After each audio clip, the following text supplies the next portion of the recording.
On the morning of December 6th, 1917, two ships moving through a narrow channel in Nova Scotia produced, in less than 20 minutes, the largest artificial explosion the world had seen up to that point in history. A blast that would not be matched until the first atomic weapons were detonated nearly 3 decades later.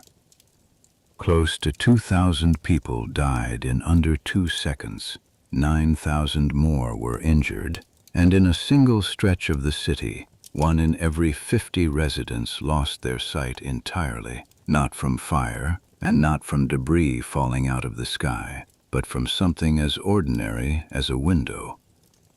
None of this happened out of view.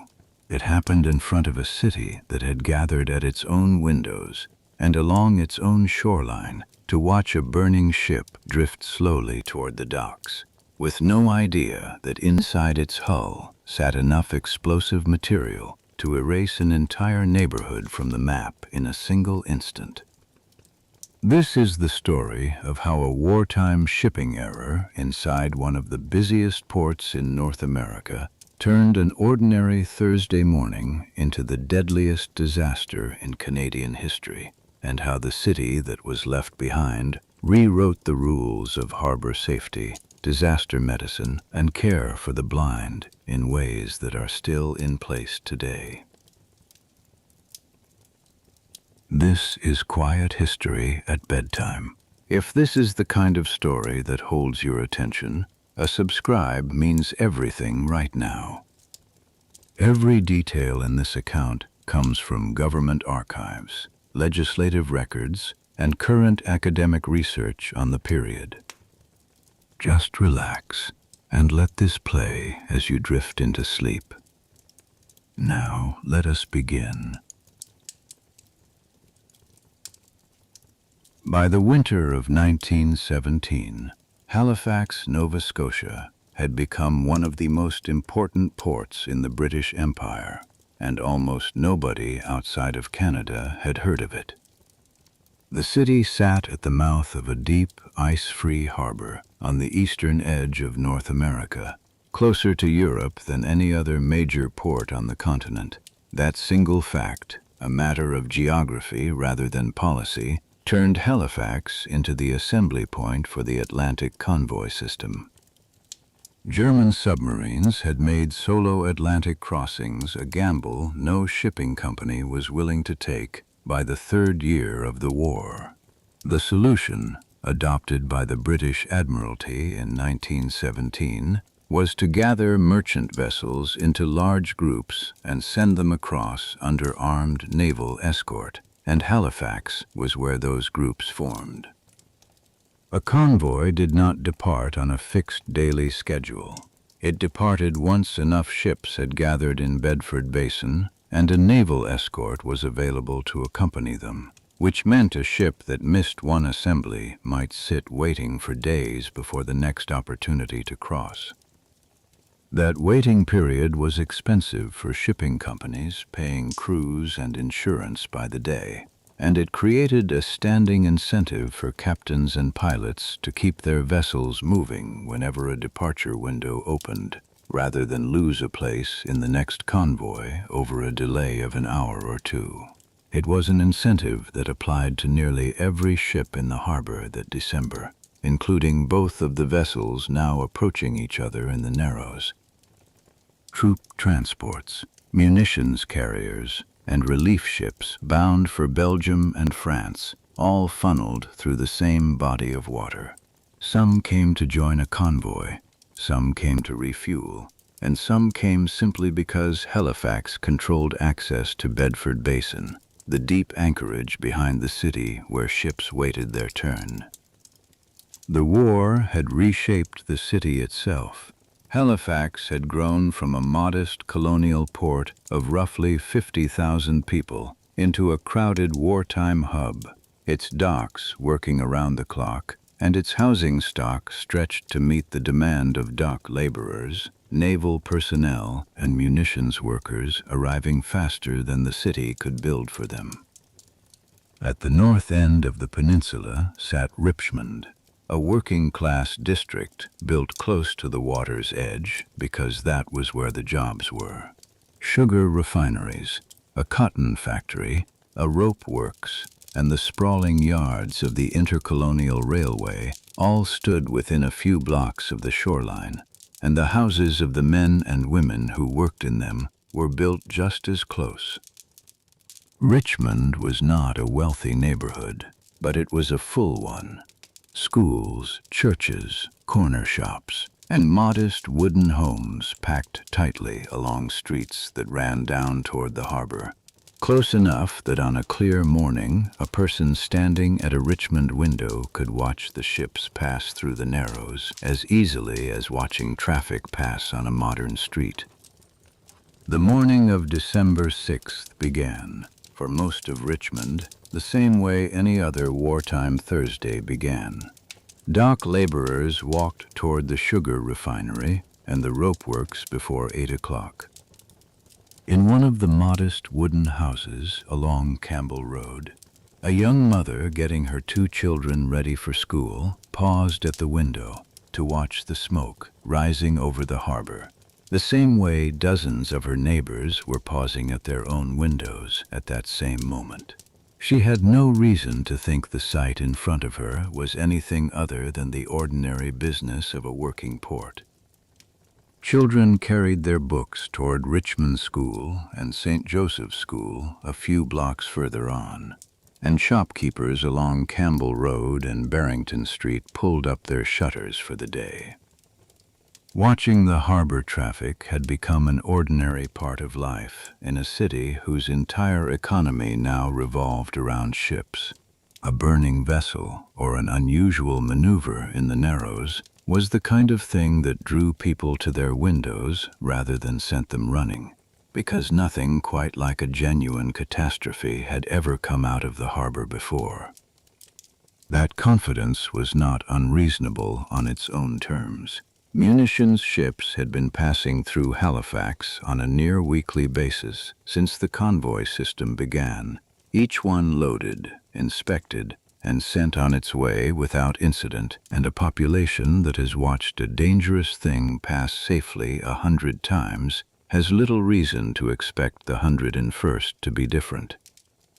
Across the harbor from Richmond lay Dartmouth, a smaller town reached from Halifax by ferry rather than by bridge, home to its own shipyards and its own working families. Along the Dartmouth shore, at a place called Tufts Cove, stood a small Mi'kmaq community known to its own residents as Turtle Grove, a settlement that had stood on that stretch of water long before Halifax existed as a colonial port at all. The Royal Canadian Navy's own dockyards sat along the Halifax side of the harbor as well, a fixture of the city since the previous century, now swollen with wartime activity as ships were provisioned, repaired, and sent out to join escort duty. Sailors and dockyard workers moved through the streets of the North End every day in numbers the city had never seen before the war began, one more layer of a harbor economy that touched nearly every household in Richmond and Dartmouth alike. The harbor itself was shaped like an hourglass. Bedford Basin formed the wide upper bulb, a natural anchorage large enough to hold dozens of ships at once, while a narrow channel connected it to the open harbor and the sea beyond. That channel was called the Narrows, and it was less than a kilometer wide at its tightest point. 2 ships of any real size could pass each other there only if both followed the maritime rule that had governed shipping traffic for generations: keep to the starboard side, the same principle that keeps automobile traffic from colliding head-on. Wartime had added a second layer of control on top of that basic rule. Anti-submarine nets stretched across the harbor mouth, and a Royal Canadian Navy examining officer was stationed at the entrance to inspect incoming vessels, verify their cargo manifests, and grant or deny permission to pass. That officer, on the morning of December 6th, was Commander Frederick Evan Wyatt, His job was to know what every ship in the harbor was carrying, and to make sure that knowledge translated into caution wherever caution was needed. Wyatt's post sat at the examination anchorage near the harbor entrance, where incoming ships were required to stop, identify themselves, and wait for clearance before the boom defense nets were opened to let them pass. Outbound ships, by contrast, were not required to stop at all. Once a vessel had been cleared to enter days earlier, it was free to leave the harbor on its own schedule, with no second inspection and no obligation to announce its departure to anyone still waiting to come in. That asymmetry meant a ship like the Imo, already inside the harbor and simply heading out to open water, could get underway without triggering any of the checks that governed incoming traffic. In practice, the system Wyatt oversaw had a structural weakness that nobody in Halifax had yet been forced to confront. A ship could be cleared to enter the harbor carrying an extraordinary cargo, without any requirement that other vessels moving through the same channel that morning be told what it carried. Wyatt's examining post also had a narrower view of the harbor than his role implied. From the anchorage near the entrance, he could see ships arriving and departing at the mouth of the harbor, but the narrows themselves, roughly 2 kilometers further in, lay beyond his direct line of sight, and any conflict developing there would be visible first to the ships involved, not to the officer responsible for harbor safety. The morning itself gave no hint of what was coming. December 6th, 1917, opened clear and cold over Halifax, with the kind of flat winter light that made the harbor easy to see from end to end, and nothing in the sky or the water suggested that the day would be different from any other. 2 ships were converging on the Narrows that particular morning, and neither captain knew anything meaningful about the other beyond what could be seen from the water. The first was the Imo, a Norwegian steamship a little over 130 meters long, chartered by the Belgian Relief Commission to carry food and supplies to occupied Belgium. She had arrived in Halifax days earlier, expecting to refuel quickly and continue on to New York, where she was scheduled to take on her relief cargo. Delays at the coaling station kept her waiting in Bedford Basin longer than her captain, Håkon From, had planned. By the morning of the 6th, the Imo was behind schedule, and a ship behind schedule in a convoy port was a ship under pressure to move the moment a gap in traffic appeared. The Imo herself was nearly 30 years old. Built in Belfast in 1889 as a livestock carrier for a well-known transatlantic line, before passing through several owners and several names on her way to becoming a Norwegian whaling supply ship. By 1917, she had been repainted with the words Belgian Relief along her hull, a marking meant to signal her neutral humanitarian cargo to any German submarine that might otherwise treat her as a legitimate target. That morning, the Imo was carrying no cargo at all. She was traveling in ballast, empty, on her way to New York specifically to load the relief supplies she had been chartered to carry, with Halifax pilot William Hayes aboard to guide her through the harbor as local regulations required of any foreign vessel. That pressure showed in how she left the basin. Regulations set the harbor speed limit at 5 knots, a pace slow enough to allow for correction if something went wrong in the narrow channel ahead. The Imo was logged traveling at roughly 7 knots as she entered the Narrows that morning, and instead of holding to the starboard side of the channel as required, she was on the port side, the wrong side, when she met the oncoming traffic. Captain From's decision to make up lost time by pushing past the speed limit and cutting toward open water on the incorrect side of the channel was not, by itself unusual for wartime Halifax, where every ship's master was operating under the same pressure to keep to a convoy schedule that did not forgive delay.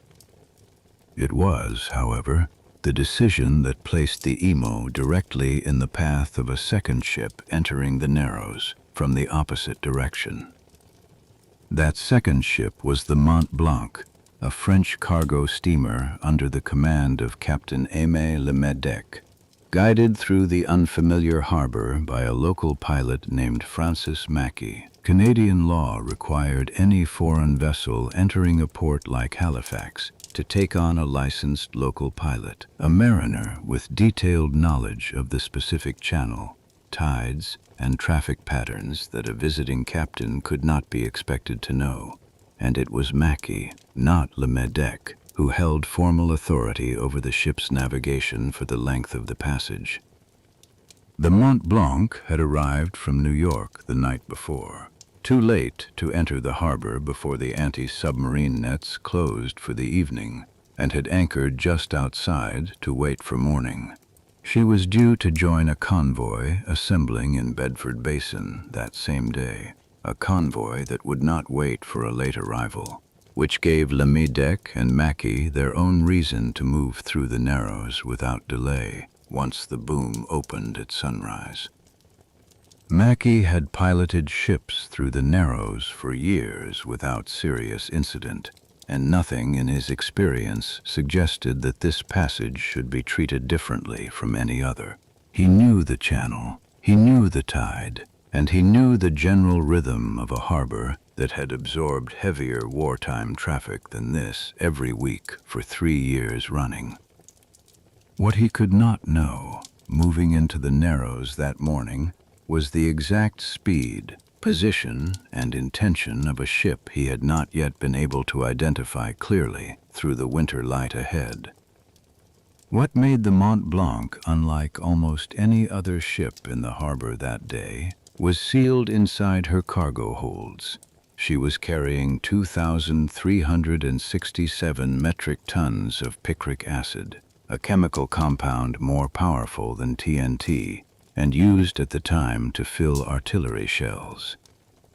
Alongside it sat 250 tons of TNT itself, 62 tons of gun cotton, and 246 tons of benzol, a highly flammable motor fuel, stored in loose drums lashed to the open deck because there was no room left inside the hull. By the 4th year of the war, French artillery on the Western Front was consuming explosive shell filling faster than domestic factories could produce it, and picric acid in particular had become one of the most sought-after chemical cargoes crossing the Atlantic. A single ship like the Mont-Blanc, fully loaded, represented weeks of French artillery supply, which was precisely why she had been cleared to sail despite carrying a cargo dense enough to be measured not in danger to herself, but in danger to anything nearby. The cargo had been loaded in New York under wartime secrecy rules that discouraged public disclosure of exactly what a ship bound for the front was carrying, and those same rules meant the Mont-Blanc flew no special flag and gave no visible signal that she was, in effect, a floating magazine. Captain Lemedec and pilot Mackey knew what was in the holds. Almost no one else in Halifax Harbour that morning did. The ship herself was not built for the cargo she was carrying. She was an aging French freighter, slower and less maneuverable than most vessels her size, and her crew had spent days in New York loading the explosive material by hand under strict safety procedures: rubber-soled shoes to avoid sparks, wooden decking laid over metal fittings, copper nails in place of iron ones anywhere near the picric acid. Those same precautions had no equivalent once the ship reached open water and, later, a crowded harbor. A cargo that had been loaded with extraordinary care in port now depended entirely on avoiding any collision, any spark, any single moment of contact with something moving fast enough to breach the hull. The crew who sailed with that cargo across the Atlantic and into Halifax Harbour had no illusions about what they were carrying. Sailing on a ship packed with picric acid, TNT, and open drums of benzol was widely understood among merchant crews of the period to be among the most dangerous assignments the war offered, a risk accepted for wartime wages that reflected exactly how few sailors volunteered for it without financial incentive. Commander Wyatt's examining post had cleared the Mont-Blanc to proceed into the harbor that morning, without requiring any warning to be passed along to other traffic in the Narrows, a decision that reflected the ordinary practice of the port rather than any single lapse of judgment. Ships carrying munitions passed through Halifax routinely by the winter of 1917, often several times a week, and the examining system had been built to verify cargo for naval purposes, not to manage the risk that two vessels might collide. The Narrows that morning were not empty water waiting for two ships alone. The cruiser HMCS Niobe sat moored near the naval dockyard as a guard ship, her crew going about the ordinary business of a Thursday in port, and the small tug Stella Maris was already at work nearby, towing two loaded scows across the harbor on a routine job that had nothing to do with either the Imo or the Mont-Blanc. Smaller craft, ferries, and fishing boats moved through the same stretch of water on any given morning, and each one added to the ordinary congestion of a working harbor that had absorbed heavier traffic than this for 3 straight years of war without disaster. None of them carried any warning about what was approaching from the direction of Bedford Basin. At roughly 8:40 in the morning, the Mont-Blanc entered the Narrows from the harbor side, moving cautiously at reduced speed and keeping, as required, to the starboard edge of the channel. Pilot Mackey could see another vessel approaching from the direction of Bedford Basin, moving faster than expected and drifting toward the same side of the channel the Mont-Blanc already occupied. The two ships were now on a converging path inside a channel barely wide enough to hold them both, each captain reading the other's position, and neither yet certain what the next few minutes would require. Maritime custom in the Narrows called for a simple exchange of whistle signals whenever two ships approached each other closely enough to need to agree on which side each would pass, a system that had worked without incident every other time these two particular channels had carried traffic that year. Aboard the Mont-Blanc, Pilot Mackey watched the Imo hold her line toward the same side of the channel his own ship already occupied, and made the judgment that a signal would be needed to settle which vessel would give way. Aboard the Imo, Pilot Hayes and Captain Frum were making the same calculation from the opposite direction, each side convinced that the other would be the one to yield. Neither ship slowed. Neither ship altered course by more than a few degrees, and the gap between them, which had opened wide enough for a clean passage only moments earlier, began closing faster than either crew had accounted for. What happened next would take less than 5 minutes to unfold, and it would end with the two ships locked together at the edge of the Narrows, one of them carrying enough explosive material to level a city district, and no one aboard either vessel yet aware of how little time remained before that cargo caught fire. Neither ship slowed enough, and neither ship altered course enough, and the space between them kept closing until closing was no longer something either crew could stop. Pilot Mackey, watching the Imo hold to the wrong side of the channel, sounded a single blast on the Mont-Blanc's whistle, the standard signal indicating his intention to pass on the starboard side as the rules required. From the Imo, Captain Frum and Pilot Hayes answered with 2 blasts, a signal claiming the opposite side of the channel for themselves and bearing even further toward the Dartmouth shore, deeper into the channel the Mont-Blanc already occupied. Mackey signaled again, repeating his intention to pass to starboard as the Mont-Blanc slowed to what her own crew described as dead slow, now hugging the Dartmouth side of the Narrows as closely as her pilot dared. The two ships were committed to conflicting claims on the same stretch of water, each one legally entitled to expect the other to give way, and neither willing to be the vessel that broke first. With the gap between them narrowing to almost nothing, the Imo signaled full speed astern, reversing her engines in a last attempt to stop her forward motion. The Mont-Blanc answered with the same maneuver, but the order came only seconds before impact, and reversing engines on a ship moving forward does not turn her the way slowing down does. The Imo's reversing engines swung her bow to the right at the exact moment the two ships came together, driving nearly 3 meters into the Mont-Blanc's starboard side, into her forward hold. The collision itself was not violent enough to sink either vessel, and under almost any other circumstance it would have been remembered, if at all, as a minor accident settled later in a harbor office. What made this collision different was what happened in the seconds immediately after impact. As the Imo's engines reversed to pull her bow free, the friction of metal scraping against metal threw off a shower of sparks directly into the Mont-Blanc's damaged hold, where drums of benzol lashed to the deck had already been crushed and ruptured by the force of the crash. Benzol vapor is highly flammable even in small quantities, and the sparks from the disengaging hulls were enough to ignite it almost instantly.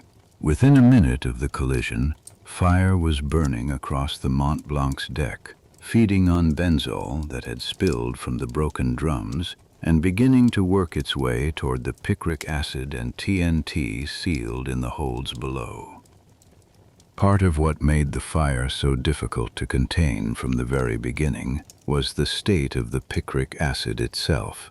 Most of it had been shipped in a wet, more chemically stable form, but the collision had crushed and scattered loose grains of the dry variety as well, a form of the compound sensitive enough to be set off by heat or friction alone.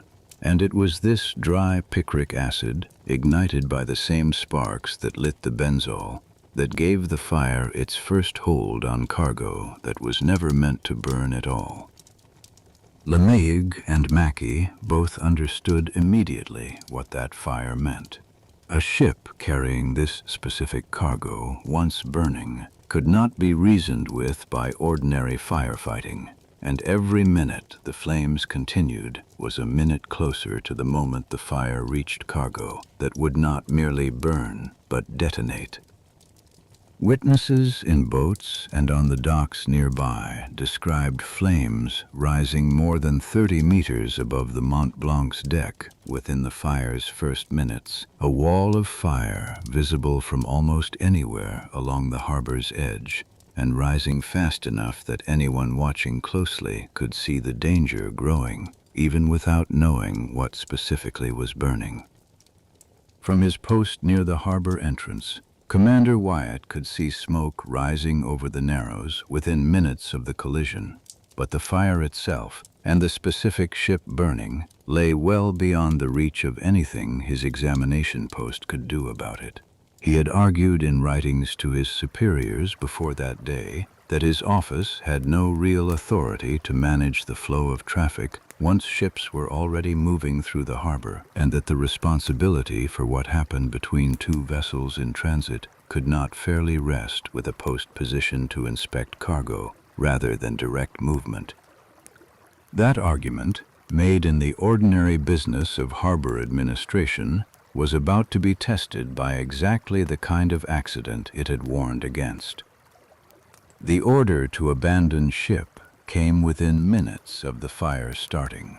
Crew members lowered lifeboats and rowed for the Dartmouth shore as quickly as the current would allow, leaving the Mont-Blanc burning and unmanned, still drifting on the momentum of the collision, with no one left aboard to steer or anchor her. Le Maydec and Mackie reached the Dartmouth shore alive, along with most of the Mont-Blanc's crew, and took shelter in the woods above the waterline, moments before the ship they had just abandoned detonated behind them. Their survival, and the questions it would raise about a captain and pilot who had escaped a ship most of their neighbors had not been warned about, would follow both men long after the fire itself had gone out. None of the fleeing crew attempted to warn the shore of what the ship was carrying. Language was part of the reason. Most of the crew spoke French, and the dock workers and onlookers gathering along the Halifax waterfront spoke English. But the larger reason was simpler. The men who understood the danger best believed they had only minutes to save themselves, and no time left to explain it to anyone else. Halifax had no city-wide alarm system built for a threat like this one. The harbor's defenses had been designed to warn against submarines and enemy ships, not to alert an entire civilian population that a fire on a single pier might be about to erase whole neighborhoods, and no siren, whistle, or church bell in the city was assigned a meaning that would have told a Richmond family to run rather than watch. That gap, ordinary and unremarkable on any other Thursday, meant that the only warnings reaching anyone that morning were the ones carried person to person, on foot, by men who had seconds rather than minutes to decide who they could still reach. The burning ship drifted for roughly 20 minutes, carried by the current toward the Halifax shore rather than out to open water. She came to rest against Pier 6 in the heart of the Richmond district, her deck engulfed in flame and thick black smoke, rising high enough to be seen across the entire city.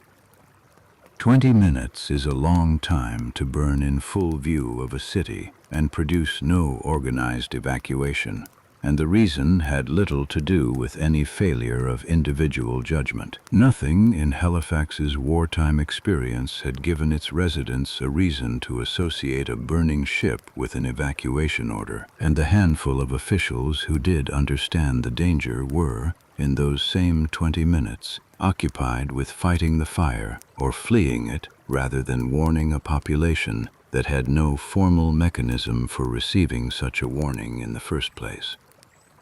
That column of smoke did exactly what a column of smoke over a burning ship in a working harbor had always done in Halifax.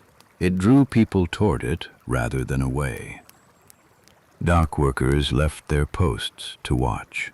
Office workers stepped outside, and families gathered at windows facing the harbor to see what the commotion was.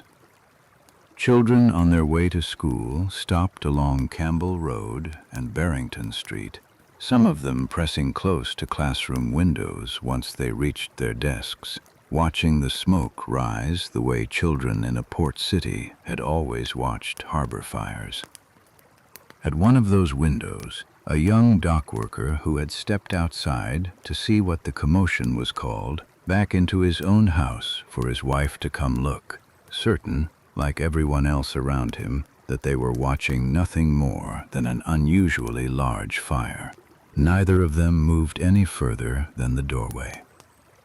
Further up the peninsula, near the Citadel and along the streets closer to downtown, people paused on their way to work to look toward the column of black smoke, close enough to see it clearly, but, they assumed, far enough away that whatever was happening at the docks could not possibly reach them. Across the harbor in Dartmouth, residents of Turtle Grove and the surrounding shoreline had an equally clear view of the burning ship, close enough in places to see individual figures moving on her deck before the crew abandoned her.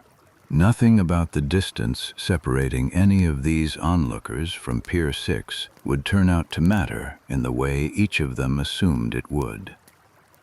Not everyone stayed to watch. A small number of dock workers and sailors who had handled munitions cargo before recognized enough about the fire's color and the way it was spreading to understand that this was not an ordinary blaze, and a handful of them began moving their own families away from the waterfront in the minutes before the explosion, without knowing exactly what they were moving away from or how little time remained to do it.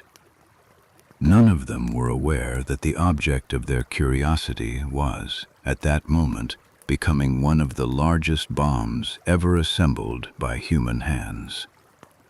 The Halifax Fire Department responded as it would to any dockside fire. An alarm was raised from Box 83 at the corner of Room Street and Campbell Road, and Station 2 answered first, sending out the Patricia, the only motorized fire engine the department owned, and the first of its kind in the country. Halifax's fire service that morning consisted of 8 stations, roughly 120 men, and only a single motorized vehicle among more than a dozen pieces of horse-drawn apparatus, a department built for a city a fraction of the size wartime Halifax had become. Every additional minute it took a horse-drawn pumper to reach Pier 6 was a minute the Patricia's crew spent alone, closer to the fire than any of the reinforcements still on their way. The Patricia's crew of 8 men, driven by hosman Billy Wells, reached Pier 6 ahead of the department's horse-drawn wagons, arriving so close to the burning ship that the heat alone made it difficult to look directly at the flames. Fire Chief Edward Condon and Deputy Chief William Brunt arrived shortly after in the department's roadster and began directing the response, neither of them aware that the object they were approaching held enough explosive material to erase the entire crew where they stood. Behind them, further reinforcements were still on the road. Additional hosmen were traveling toward Pier 6 by horse-drawn pumper from stations across the city, men who would not reach the fire in time to fight it and would not survive long enough afterward to know that. The tugboat Stella Maris, which had been towing scows elsewhere in the harbor when the fire began, turned back toward Pier 6 to help, her captain and crew judging that a working fireboat might do more good than continuing their scheduled job. From the cruiser HMS Highflyer, an officer named Tom Triggs organized a whaleboat crew and rowed toward the burning ship to assess the danger directly, a decision made with no way of knowing what the Mont-Blanc's cargo manifest actually contained. Aboard the cruiser HMCS Niobe, once one of the Royal Canadian Navy's first major warships, and by 1917 serving as a depot and guard ship for the dockyard, the commanding officer made the same kind of decision, sending out a steamboat crewed by acting boatswain Albert Mattison, stoker petty officer Ernest Beard, and several other naval reservists to see what assistance the burning ship might need. Their boat had just come alongside the Mont-Blanc when the fire reached her cargo, and every man aboard was killed in that same moment, an act of duty for which Mattison and Beard would later receive the Albert Medal for Gallantry, awarded posthumously. Almost no one gathering at Pier 6 that morning, whether by choice or by curiosity, understood that they were approaching a ship loaded with explosive material sufficient to erase the pier, the harbor, and much of the surrounding city in a single instant. The handful of people who did understand were, by that point, rowing away from it as fast as their arms could carry them. Not everyone who understood the danger was still aboard a ship by that point. A sailor who had already reached shore, aware of what the Mont-Blanc was carrying, ran from the waterfront toward the Richmond railway yards to find anyone who could stop the trains still moving through the area. At the yard, he found 2 men on duty, dispatcher Vincent Coleman and his colleague William Lovett. Lovett, on hearing what was coming, left the building immediately to save himself. Coleman made a different decision. He remained at his post because he knew an incoming passenger train from St. John, carrying several hundred people, was due to reach the station within minutes and would run directly past the burning ship if no one intervened. Coleman worked for the Canadian Government Railways as a train dispatcher, a job that made him personally responsible for knowing exactly which trains were on the line and when they were due to pass through his section of track. That responsibility was what kept him at his desk after Lovett had already gone. And it was not the first time his judgment under pressure had mattered. A few years earlier, Coleman had been formally commended for helping to bring a runaway train safely under control. The same instinct for staying at his post that would define his final decision on December 6th. He sent a telegraph message down the line, addressed to the stations ahead of the incoming train. Munitions ship on fire in harbor making for Pier 6 and will explode.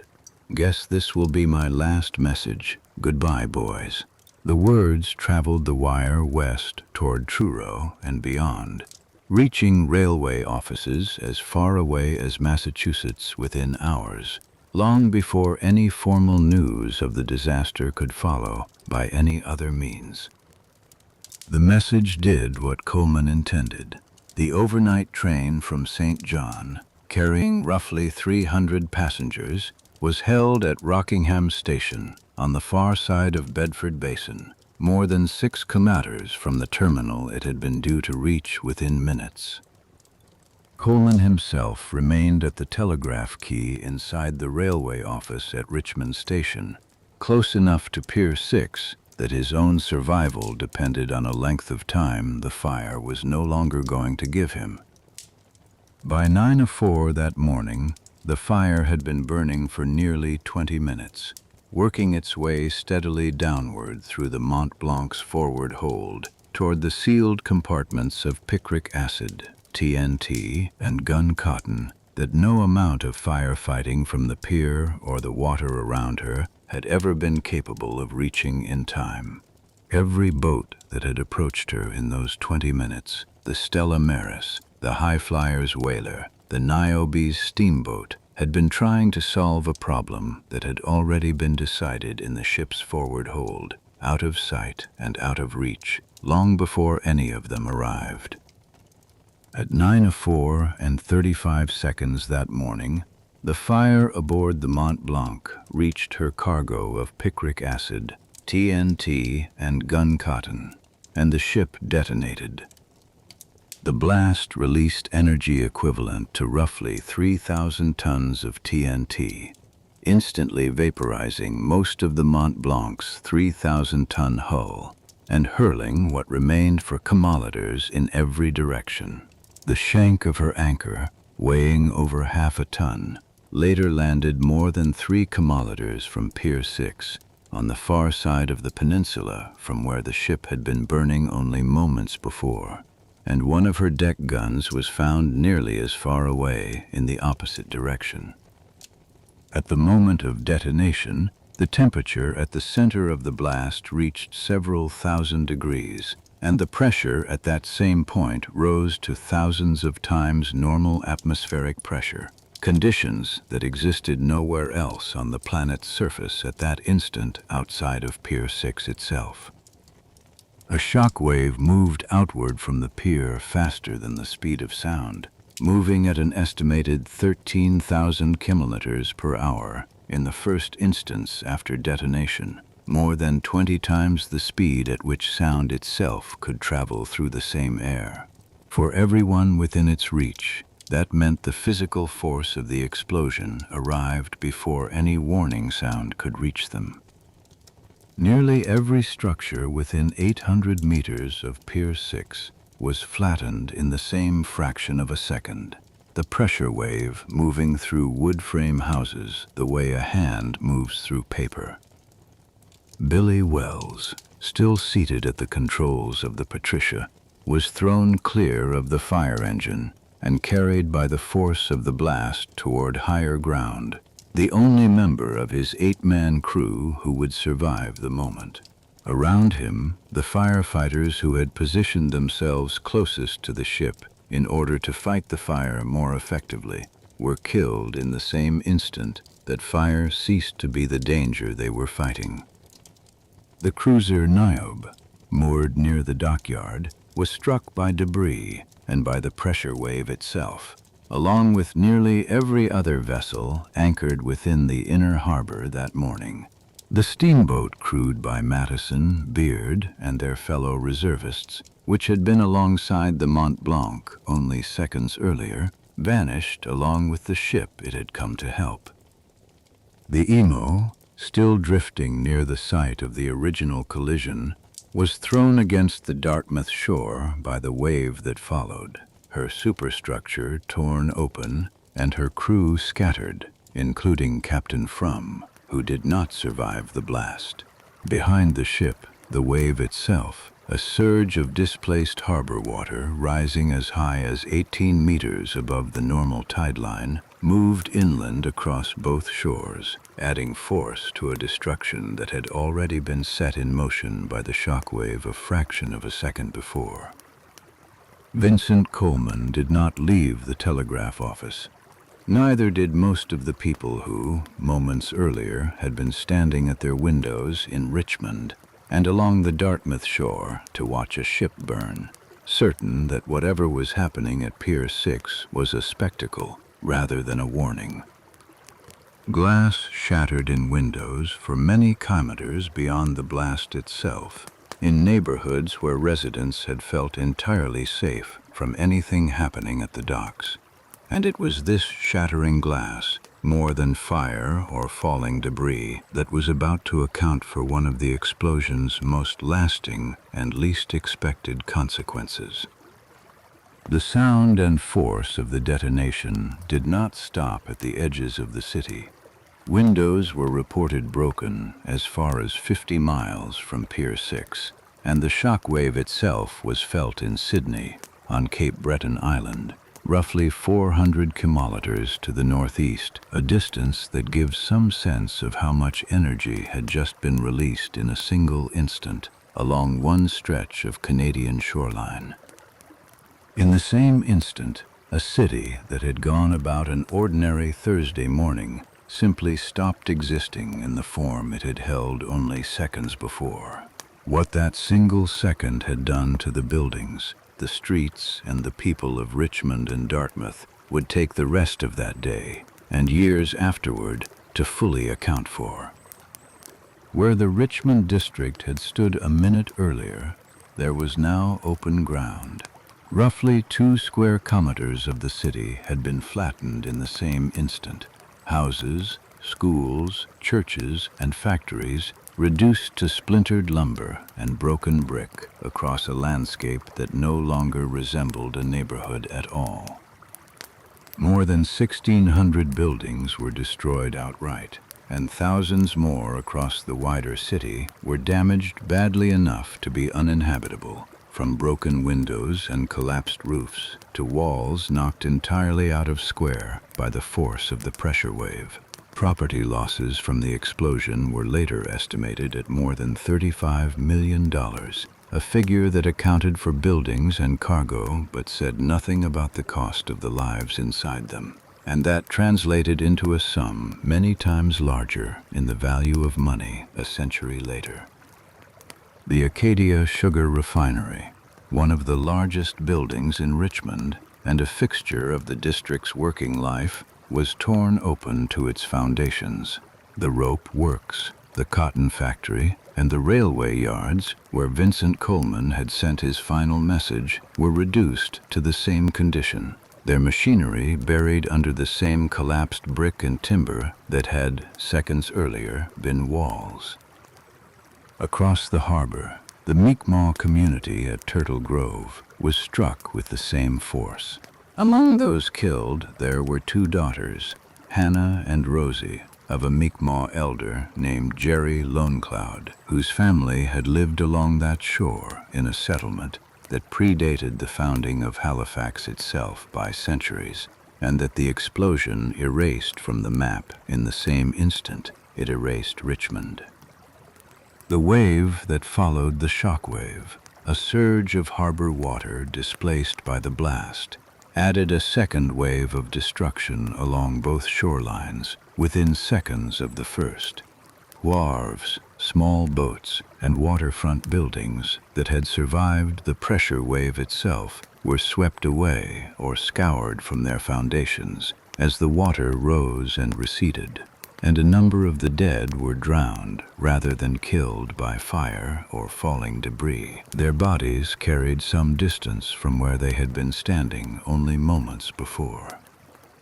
The people caught in the open, or standing at the windows that had drawn them earlier that morning, were thrown by the blast the way loose objects are thrown by any sudden force applied without warning. A 9-year-old named Barbara Orr was carried nearly half a kilometer by the force of the explosion, landing on the slope of Fort Needham with injuries to her feet and ankles, covered in the oily soot that had settled over nearly everything in the blast radius, and survived. Every other member of her family in the house that morning was killed. Not far away, a 23-month-old named Annie Liggins was in her family's home on Barrington Street when the house was torn apart around her. Her mother, brother, and father were killed in the same instant. Annie herself was thrown beneath the kitchen stove and landed in the still warm ash bin underneath it, a small pocket of warmth that kept her alive through the cold hours that followed, until a soldier named Private Henbury found her there 26 hours later and carried her to a makeshift hospital for treatment. These were not unusual outcomes for that stretch of the city.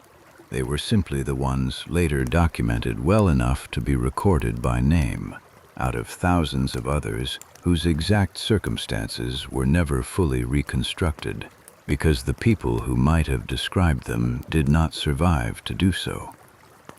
The official death toll from the explosion has never settled on a single number, and the reason has less to do with uncertainty than with what the blast itself did to the record-keeping that would ordinarily have produced one.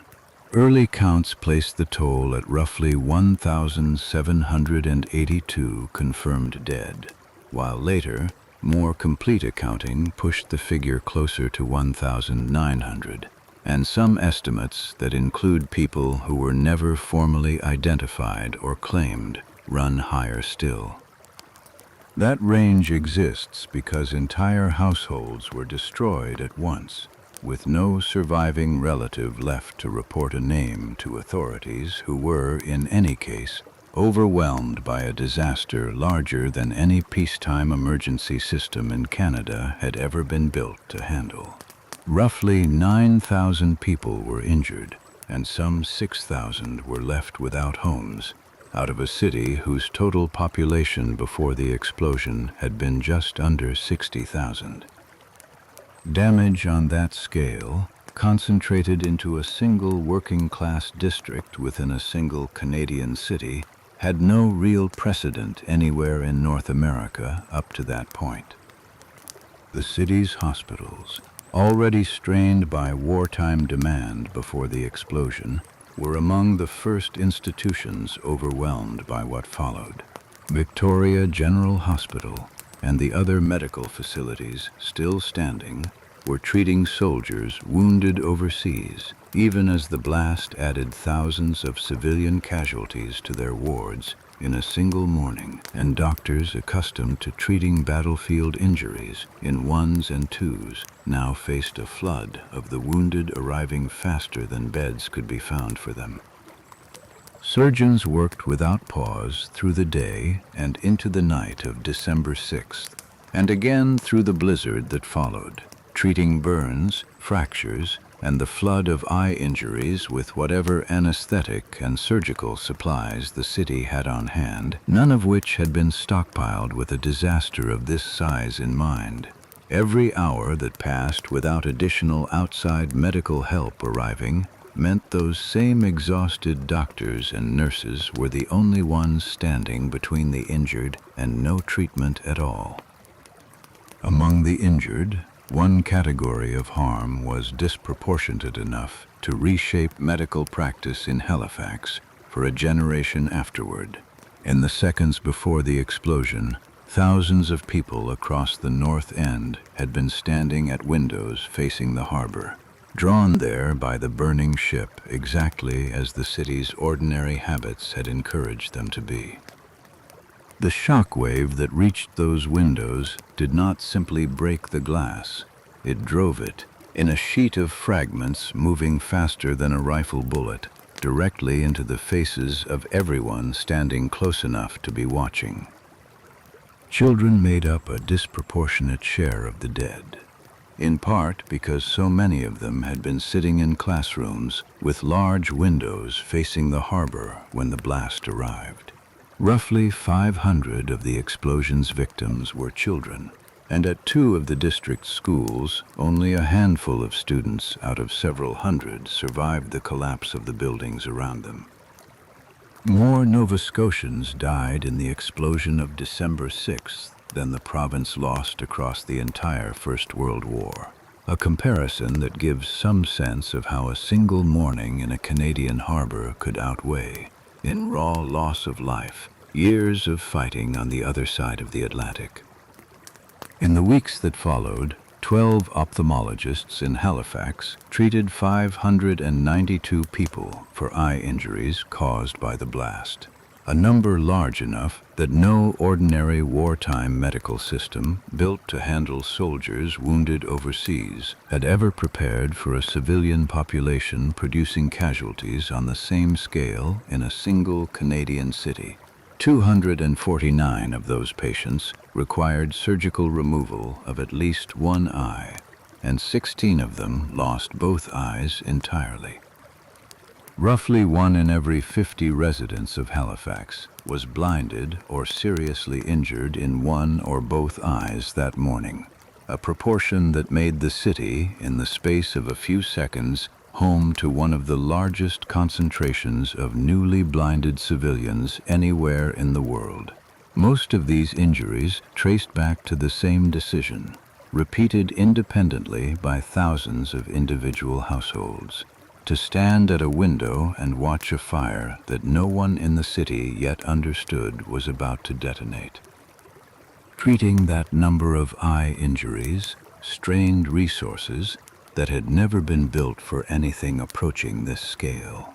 Halifax's ordinary complement of ophthalmologists was small, and many of the surgeries performed in the first days after the explosion took place in schools and church halls, converted into operating rooms on short notice, under conditions far removed from what any of those surgeons would have considered adequate a week earlier. Some of the injured waited hours or even days for treatment simply because there were not enough trained hands in the city to reach them any sooner, and for a portion of those patients, that delay determined whether an eye could be saved or had to be removed entirely. The full scale of what Halifax's medical system was facing would not become fully apparent to outsiders until doctors from beyond Nova Scotia began arriving to see the wards for themselves.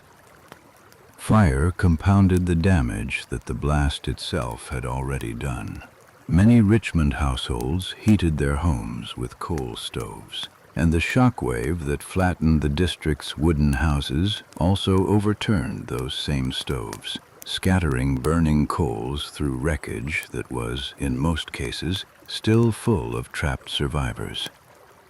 Fires broke out across dozens of collapsed buildings within minutes of the explosion, and for people pinned beneath fallen timber and brick, the choice was no longer only about whether rescuers could reach them in time, but whether the fire would reach them first.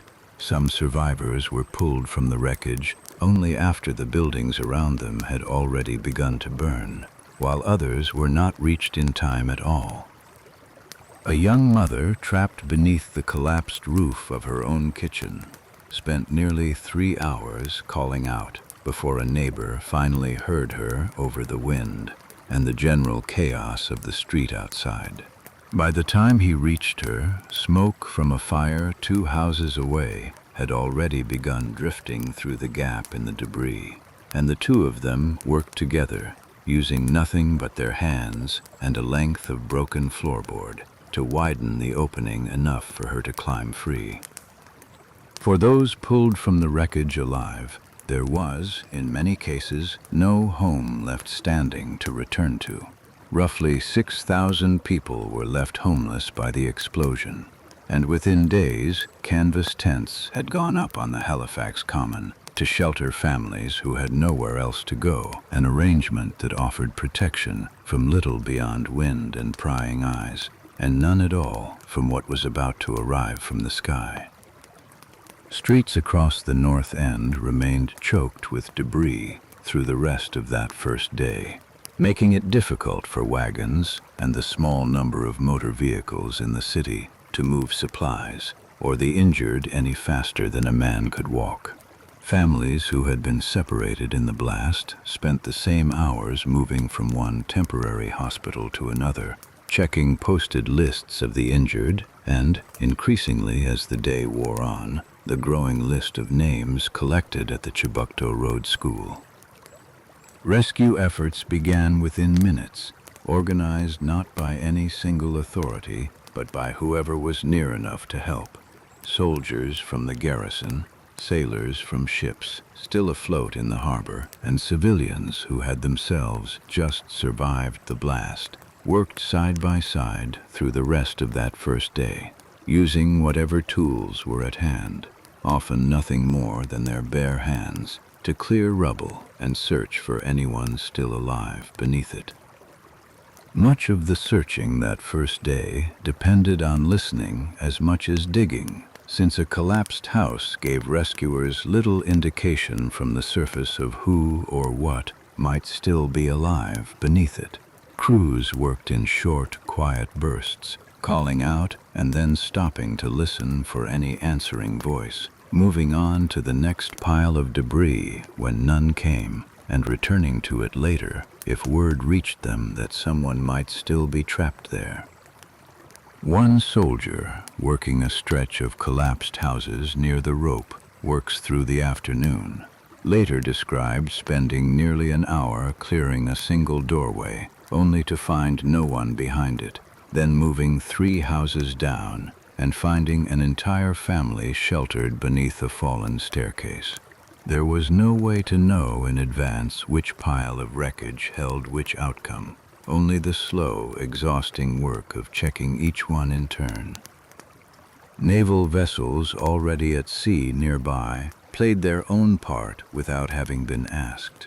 The American revenue cutter Morrill, along with the American cruisers Tacoma and von Steuben, were within sight of Halifax when the explosion occurred, and each altered course toward the city on its own initiative, arriving within hours to land medical personnel and convert parts of their own ships into makeshift hospitals for the wounded.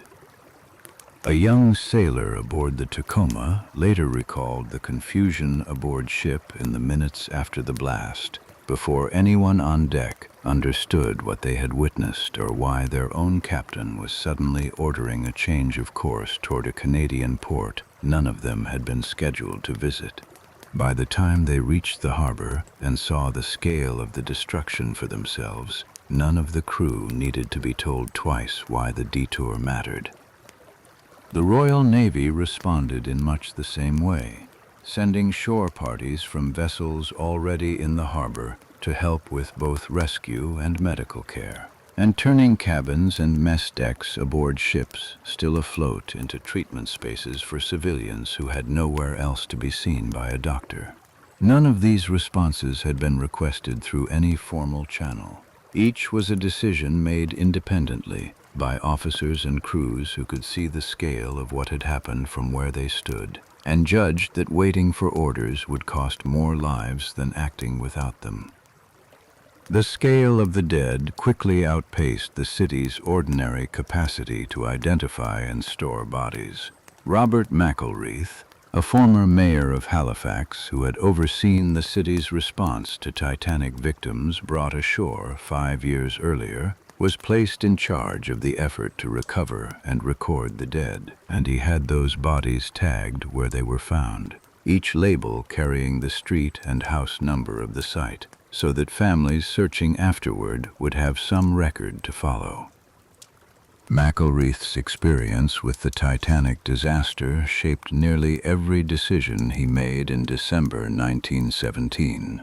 He understood, from that earlier catastrophe, that a handful of scattered private morgues would collapse under the volume of bodies a disaster this size produced, and that families searching for missing relatives needed a single, organized location rather than a citywide scramble between funeral homes.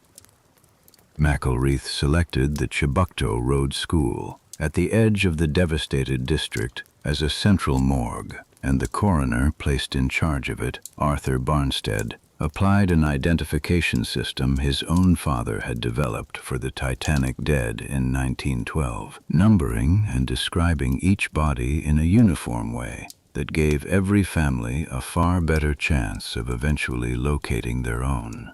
By the time the basement had filled with rows of the dead laid out under sheets, that same building's upper floors had been converted into offices for the coroners working to match names to numbers as quickly as the scale of the disaster allowed.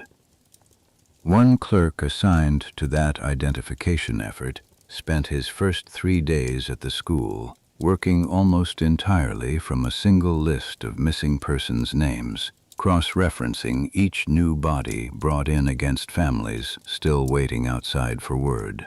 He later said the hardest part of the work was not the bodies themselves, but learning, again and again, how to tell a parent standing in front of him that the search was over. By nightfall on December 6th, relief trains had already begun arriving from towns across Nova Scotia and New Brunswick, carrying doctors, nurses, and medical supplies toward a city that had, within a single morning, generated more casualties than most Canadian hospitals of the period had ever been designed to treat at once. Trains from Kentville, Amherst, Stellarton, Truro, Moncton, and St. John all reached Halifax within hours of the first news getting out, each one adding its own doctors and nurses to a relief effort that, by the end of that first day, already involved more than a dozen communities beyond the city itself. Schools, churches, and any other large buildings still standing were converted into makeshift hospitals, their floors laid out with the injured faster than doctors could examine them one at a time. Then, on the morning of December 7th, the weather turned against the city as well. A powerful storm moved up the coast overnight, one that forecasters of the period had almost no way to anticipate, given how far out to sea it had formed, and by morning Halifax was buried under roughly 40 centimeters of snow, driven by winds strong enough to knock down telegraph lines that repair crews had only just restored. The storm dropped temperatures to several degrees below freezing, turning what had been a race to find survivors in the rubble into a race against exposure as well. Rescue crews who had been working through the rubble by hand now had to do the same work through snowdrifts, in winds that made it difficult to hear cries for help even when rescuers were standing close enough that, a day earlier, they would have heard them easily. For the families already sheltering in canvas tents on the common, the storm turned an improvised solution into a genuine emergency of its own, and soldiers and volunteers spent the day moving as many people as possible into any structure still standing with an intact roof. Survivors still buried beneath collapsed buildings, some of whom had been calling out to rescuers only hours earlier, now faced snow filling the gaps in the wreckage around them as quickly as rescue crews could clear it away. The search for the dead did not end with the blizzard, or even with that first week. Bodies continued to be recovered from the wreckage of Richmond for weeks afterward, and the list of the missing, posted and updated outside the Chibukto Road School, continued to shrink and occasionally grow again as families reported relatives who had not been seen since the morning of December 6th. Communication with the outside world, already damaged by the blast itself, was cut again by the storm, just as relief efforts elsewhere in Canada and the United States were beginning to organize in response to the first reports that had gotten out. For the people still trapped in Richmond's ruins, and for the doctors and rescue workers trying to reach them, December 7th became a second disaster layered directly on top of the first, one that no one in Halifax had any way to prepare for after a night that had already taken nearly everything the city had. What the blizzard could not stop, however, was the response already moving toward Halifax from outside the city, set in motion hours earlier by a handful of decisions made before anyone beyond Nova Scotia fully understood the scale of what had happened.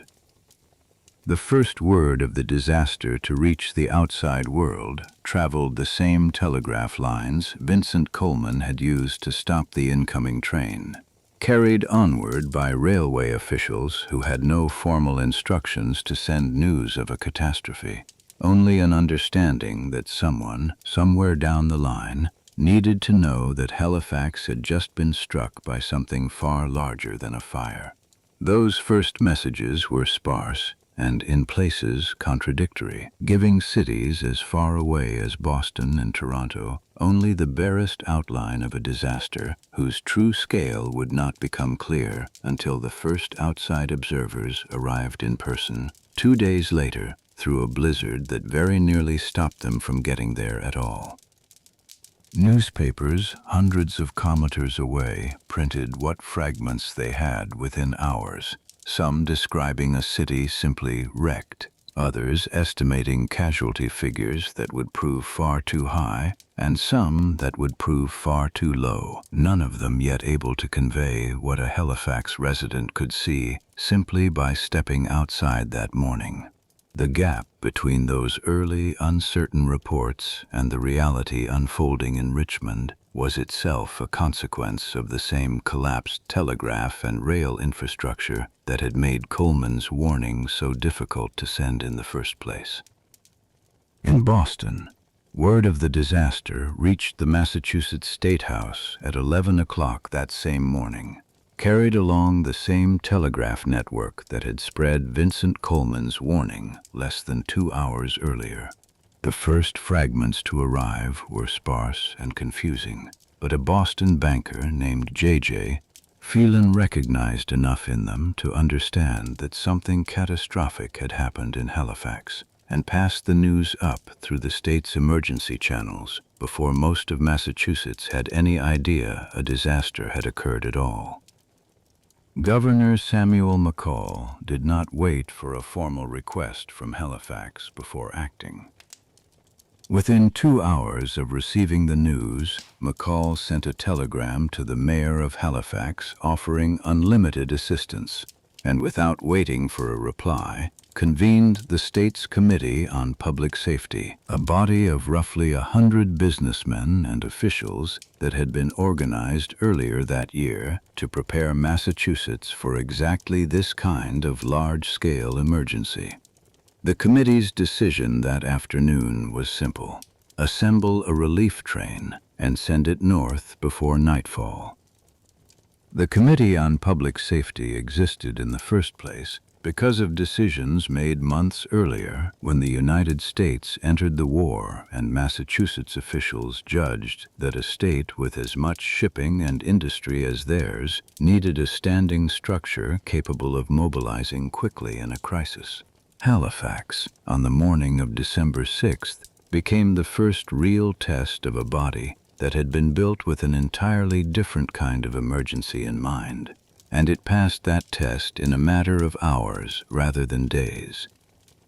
That decision moved quickly because the infrastructure to carry it out already existed. Harvard Medical School, working with the Red Cross, emptied its surgical wards of equipment and staff within hours. Hospitals across Boston released doctors and nurses to volunteer for the journey, and the head of the Boston and Maine Railroad promised a fully staffed train the moment the governor was ready to fill it. None of these institutions needed to be persuaded or coordinated by a central authority before acting. Each one, on its own initiative, treated the governor's call as sufficient justification to divert its own resources toward a city most of their staff had never visited, a pattern of independent, overlapping response that would repeat itself across the rest of the relief effort in the days that followed. By 10 o'clock that night, roughly 12 hours after the first word of the disaster had reached Boston, a train carrying surgeons, 10 nurses, and a substantial stock of medical supplies pulled out of Boston's North Station, bound for a city its passengers knew only through a handful of urgent telegrams. Among the nurses who boarded that night was one who had, only that morning, been planning an entirely ordinary week of hospital shifts in Boston. She packed a single bag, said goodbye to her own family with no clear sense of when she would return, and spent much of the journey north trying to imagine a disaster large enough to justify emptying an entire hospital ward on a single day's notice, certain she would find out soon enough whether her imagination had come anywhere close. Businessman Abraham Racheski, appointed by the governor to lead the expedition, carried with him instructions to take full charge of the relief effort once the train reached Halifax, with the authority to commit whatever resources the situation required. Racheski had no medical training himself, but the governor's choice reflected what the mission actually needed most in its opening days: someone capable of making fast administrative decisions, securing supplies, and coordinating dozens of independently minded volunteers into a single functioning relief operation the moment they stepped off the train. Racheski kept a written record of the expedition's work from the moment the train left Boston, documenting decisions, expenditures, and the condition of the city as his team found it, a report later published in full and used by Massachusetts officials to account for exactly how the state's resources had been spent in a foreign city during wartime. The journey north was not simple. The same storm that buried Halifax under snow on December 7th also struck the rail line the relief train was traveling, and what should have been a journey of well under a day stretched into two. The train delayed repeatedly by drifts and damaged track as it pushed north through weather that gave its passengers an early, unwelcome preview of the conditions awaiting them. Crews worked through the night to clear track ahead of the train wherever drifts had piled too deep to pass, and at several points the surgeons and nurses aboard could do nothing but wait, fully aware that every hour lost on the line was an hour a patient in Halifax might not survive. None of them yet knew the exact scale of what they were traveling toward, only that the telegrams reaching Boston had described a disaster large enough to justify emptying an entire medical school's surgical wards on a single day's notice.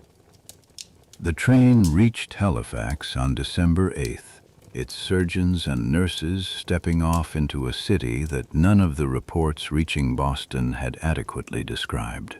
A second Massachusetts train followed close behind, this one packed with enough staff and equipment to supply what amounted to a 500-bed field hospital, sent once it became clear that a single train's worth of medical personnel would not be enough. The nurse who had boarded in Boston, not knowing what to expect later, described stepping off the train into a landscape that made every account she had read on the journey north feel understated by comparison. She spent her first hours in Halifax simply following instructions from doctors who had arrived days before her, too occupied with the immediate work in front of her to fully process the scale of what she was seeing. Massachusetts's involvement did not end once the immediate medical crisis had passed. A permanent Halifax branch of the Massachusetts Halifax Relief Committee was established in the city itself, chaired locally by G. Fred Pearson, giving Boston's donors and volunteers a standing presence in Halifax, rather than a one-time expedition that packed up and went home once the worst of the emergency had ended. The Boston doctors and nurses did not simply add their numbers to Halifax's exhausted medical staff. They took over entire wards, allowing local physicians who had been operating without rest since the morning of December 6th to finally step back and converted damaged buildings, such as the Bellevue, a former officers' mess near the waterfront, into functioning surgical wards within days of their arrival. American sailors already in Halifax helped restore the Bellevue to working order, clearing debris and repairing what the blast had damaged so that Boston's surgeons would have a functioning space to operate in, rather than relying entirely on the city's own overtaxed hospitals. Within a week, an American flag was flying above a building that, before the explosion, had served an entirely different purpose. A small but visible sign of how thoroughly outside help had become woven into Halifax's own recovery effort. One of the Boston surgeons working out of the Bellevue in those first weeks later wrote to his own family describing the strangeness of operating under a foreign flag in a foreign city, in a hospital that had been an officer's mess only days earlier, on patients he had never expected to meet, and would, in most cases, never see again once their treatment was finished. He said the work itself felt almost identical to what he did at home, only the setting around it had changed. This response did not emerge from nothing. Halifax and Boston had exchanged migrants, goods, and family ties for generations by 1917, and thousands of people with relatives in one city lived in the other. A personal connection that made the disaster feel, to many in Massachusetts, less like news from a foreign country and more like news about people they might actually know. Trade between the two ports went back more than a century, built on fish, lumber, and the steady movement of maritime Canadians southward in search of work that the Nova Scotia economy could not always provide. That older relationship meant Massachusetts had both the institutional capacity and the personal motivation to respond as quickly as it did, in a way a more distant American state, without the same history of exchange, might not have matched. Canada's own recent entry into closer wartime cooperation with the United States added a second layer to that response. The United States had joined the war in April of 1917, only 8 months before the explosion, and the diplomatic and logistical relationships built in those months gave Massachusetts officials a clearer, faster channel to act through than would have existed only a year earlier. Officials on both sides of the border treated the relief effort as an extension of that same wartime cooperation, rather than as a separate act of charity between neighbors, which helps explain why a response this large could be organized and dispatched within a single afternoon, without the delays that might ordinarily accompany one country moving significant resources across an international border to help another.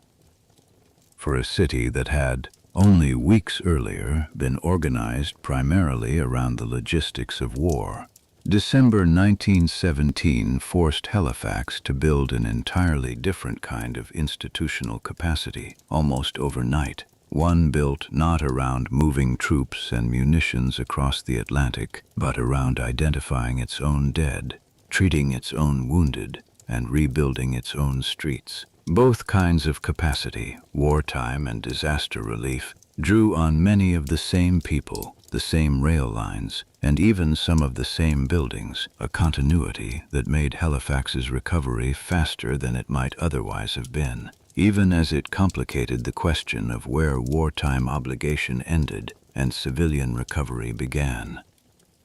While Boston's medical relief was arriving by rail, a separate and more specialized response was forming around the specific nature of Halifax's eye injuries. On December 16th, 10 days after the explosion, Edward Allen, director of the Perkins School for the Blind near Boston, brought the scale of Halifax's eye casualties to the attention of the American Red Cross. Allen's intervention was not incidental. Perkins was among the most experienced institutions in North America in the care and rehabilitation of the blind, and Allen recognized, from the casualty figures reaching him, that Halifax was facing a concentration of eye trauma no ordinary wartime medical system had been built to absorb. The Red Cross responded by forming a dedicated body, the American Red Cross Committee on Eye Victims of the Halifax disaster, and named Allen its chairman.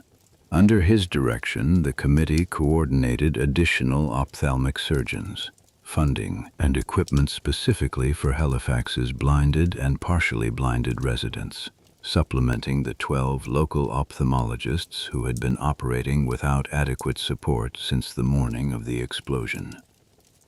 Allen's committee also worked to establish a fund dedicated specifically to the treatment and long-term rehabilitation of Halifax's blinded residents, recognizing early on that surgical care alone would not be enough for a population of newly blind adults and children who would need to learn entirely new ways of living. That fund, and the expertise Allen's committee brought with it, gave Halifax access to rehabilitation knowledge that no Canadian institution at the time possessed at anything like the same scale. What began as an emergency medical response to a mass casualty event was, by the last weeks of December, already turning into something closer to a permanent institutional partnership between Halifax and outside experts in blindness and rehabilitation, one that would continue to shape how the city cared for its blinded residents long after the last of Boston's borrowed surgeons had gone home. That coordinated response changed the trajectory of care for hundreds of patients who would otherwise have waited weeks for treatment that, for eye injuries in particular, often needed to happen within days to preserve any remaining vision.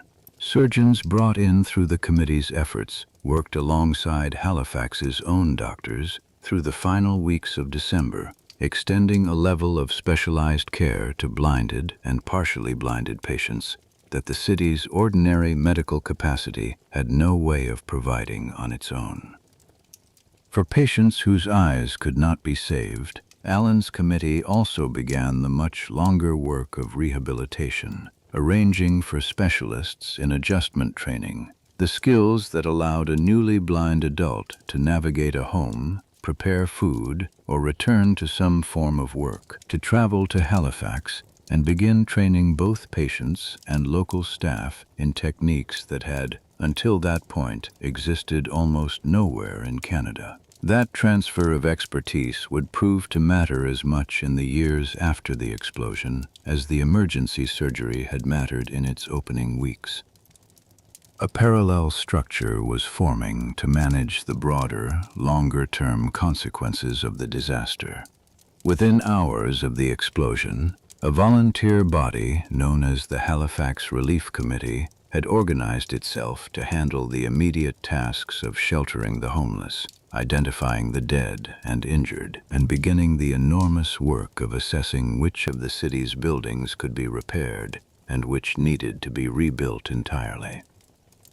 The committee was formally constituted on December 9th, only 3 days after the explosion, and quickly organized itself into a dozen subcommittees covering shelter, finance, food, and reconstruction, each one staffed by volunteers who had, in most cases, been performing exactly this kind of work informally since the morning of the blast.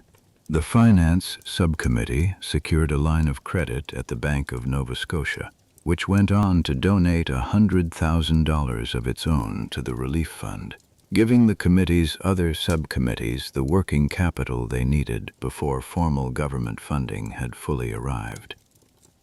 Donations arrived from far beyond Halifax's own borders in the weeks that followed. Roughly 40 cities across Canada and the United States offered shelter for residents left homeless by the blast, and goods of every kind, from stoves and furniture to clothing and food for improvised soup kitchens, arrived by rail from towns and provinces that had never before had reason to send aid to Halifax at this scale. Sir John Eaton, head of the Eaton's department store chain, opened a dedicated supply depot in the city stocked entirely with goods donated free of charge to families who had lost everything, one of several private Canadian initiatives that operated alongside the formal relief committees rather than waiting for government coordination to organize them first. Between the Massachusetts trains, the Eaton Depot, and the dozens of smaller donations arriving daily by rail, Halifax's relief effort by the end of December had become less a single organized campaign than an overlapping set of independent responses, each one triggered by the same telegraphed news reaching a different city on a different afternoon. That volunteer committee was formalized on January 22, 1918, into the Halifax Relief Commission, established by Federal Order in Council and later incorporated by Act of the Nova Scotia Legislature, with powers broader than any temporary volunteer body could have sustained on its own. The commission was placed under the chairmanship of T. Sherman Rogers, alongside Judge W. B. Wallace and F. L. Folk, with Ralph P. Bell serving as secretary, and it was charged with overseeing nearly $21 million donated by the Canadian and British governments and by the public, a sum that would need to fund not just immediate relief, but years of pensions, medical care, and reconstruction still to come. The Commission took on responsibilities far broader than emergency relief, administering pensions for the injured and the families of the dead, overseeing the reconstruction of destroyed neighborhoods, and managing a rehabilitation program for the disaster's blinded and disabled survivors that would continue for years after the explosion itself had passed from daily headlines. Robert Lowe was placed in charge of the Commission's reconstruction effort, directing an assembled workforce of carpenters, masons, plumbers, and electricians tasked with rebuilding a district that had, only weeks earlier, ceased to exist in any recognizable form. In the meantime, families who had been sleeping in tents on the common through the December cold were gradually moved into whatever undamaged buildings the city could find, a temporary solution that would remain in place until permanent housing could be built.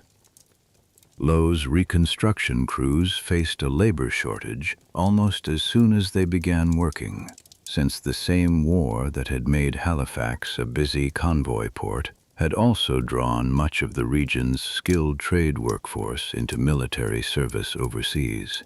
The Commission drew tradesmen from across Nova Scotia and neighboring provinces to fill that gap, turning reconstruction into a regional undertaking rather than a purely local one from its earliest weeks. A young carpenter who traveled from Truro to join one of Lowe's construction crews spent nearly 2 years working almost exclusively on temporary housing across the devastated district, learning trades he had never practiced before his first week on the job. He later told his own children that he could still, decades afterward, pick out which houses on a given street he had personally helped build, simply by the particular pattern of the joinery. Soldiers convalescing in Halifax's military hospitals, many of them recovering from wounds suffered overseas, added their own labor to the relief effort wherever their injuries allowed. A decision made informally by individual units rather than through any central order. Men who had themselves been sent home from the front to heal now spent their recovery clearing rubble and helping construct temporary shelters for civilians facing a winter with no home left standing. Compensation for the injured and the families of the dead required the Commission to build an entirely new civilian pension system essentially from scratch. Soldiers wounded overseas already had a formal pension structure to draw on, built over the preceding 3 years of war, but no equivalent system existed anywhere in Canada for civilians blinded, maimed, or widowed by a single domestic disaster, and the Commission's staff spent much of 1918 adapting military pension precedents to a population that had never expected to need them. That adaptation was neither quick nor uncontroversial. Families disputed the size of their pensions, businesses contested compensation for destroyed property, and the Commission spent years fielding claims from residents who felt the formulas built for soldiers translated poorly onto the specific injuries and losses a civilian population had suffered.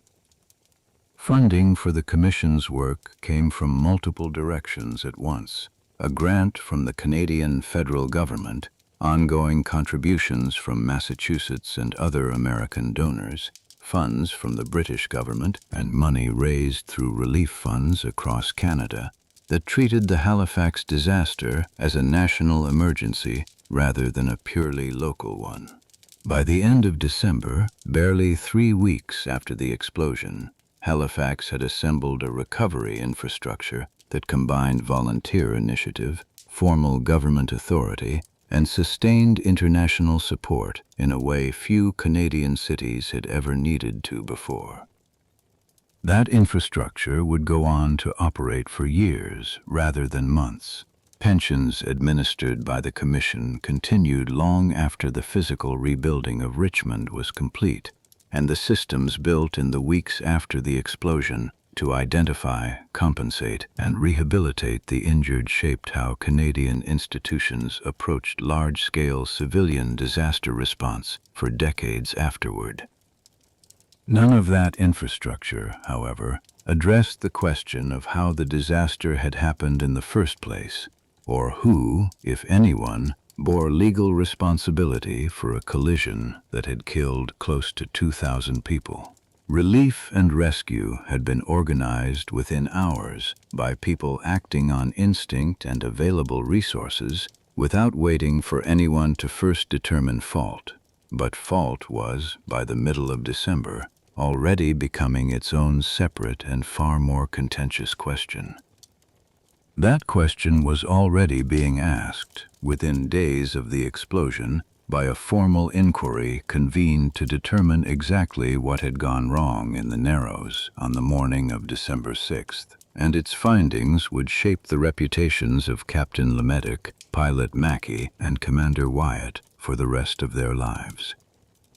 The Wreck Commissioner's inquiry opened at the Halifax Courthouse on December 13, 1917, 1 week after the explosion, presided over by Justice Arthur Drysdale of the Nova Scotia Supreme Court. Its task was narrow and specific: determine which of the 2 ships and which of the men commanding them bore responsibility for a collision that had already been established as the direct cause of the explosion. Such an inquiry was a familiar legal instrument in a port city, called whenever a shipping accident raised questions serious enough to require a formal determination of fault, but nothing in Halifax's prior experience with the process had prepared it for an inquiry into a collision that had also destroyed a third of the city. Drysdale himself had spent more than a decade on the Nova Scotia Supreme Court and had served as a deputy judge in the Admiralty Court since 1909. making him one of the few jurists in the province with the specific maritime expertise the case demanded. Drysdale's inquiry took testimony through the final weeks of December and into January, hearing from surviving crew members of both ships, from Commander Wyatt, and from witnesses who had watched the collision unfold from vantage points along both shores. Much of that testimony conflicted in small but important details, including the exact sequence of whistle signals exchanged between the two ships, and Drysdale's report was, from its earliest stages, contested by lawyers representing the Mont-Blanc's owners even before its formal conclusions were released. The inquiry's report, delivered on February 4, 1918, placed responsibility for the collision squarely on the Mont-Blanc, finding fault with her captain, her pilot, and the officer in charge of the harbor's defenses for failing to prevent what followed.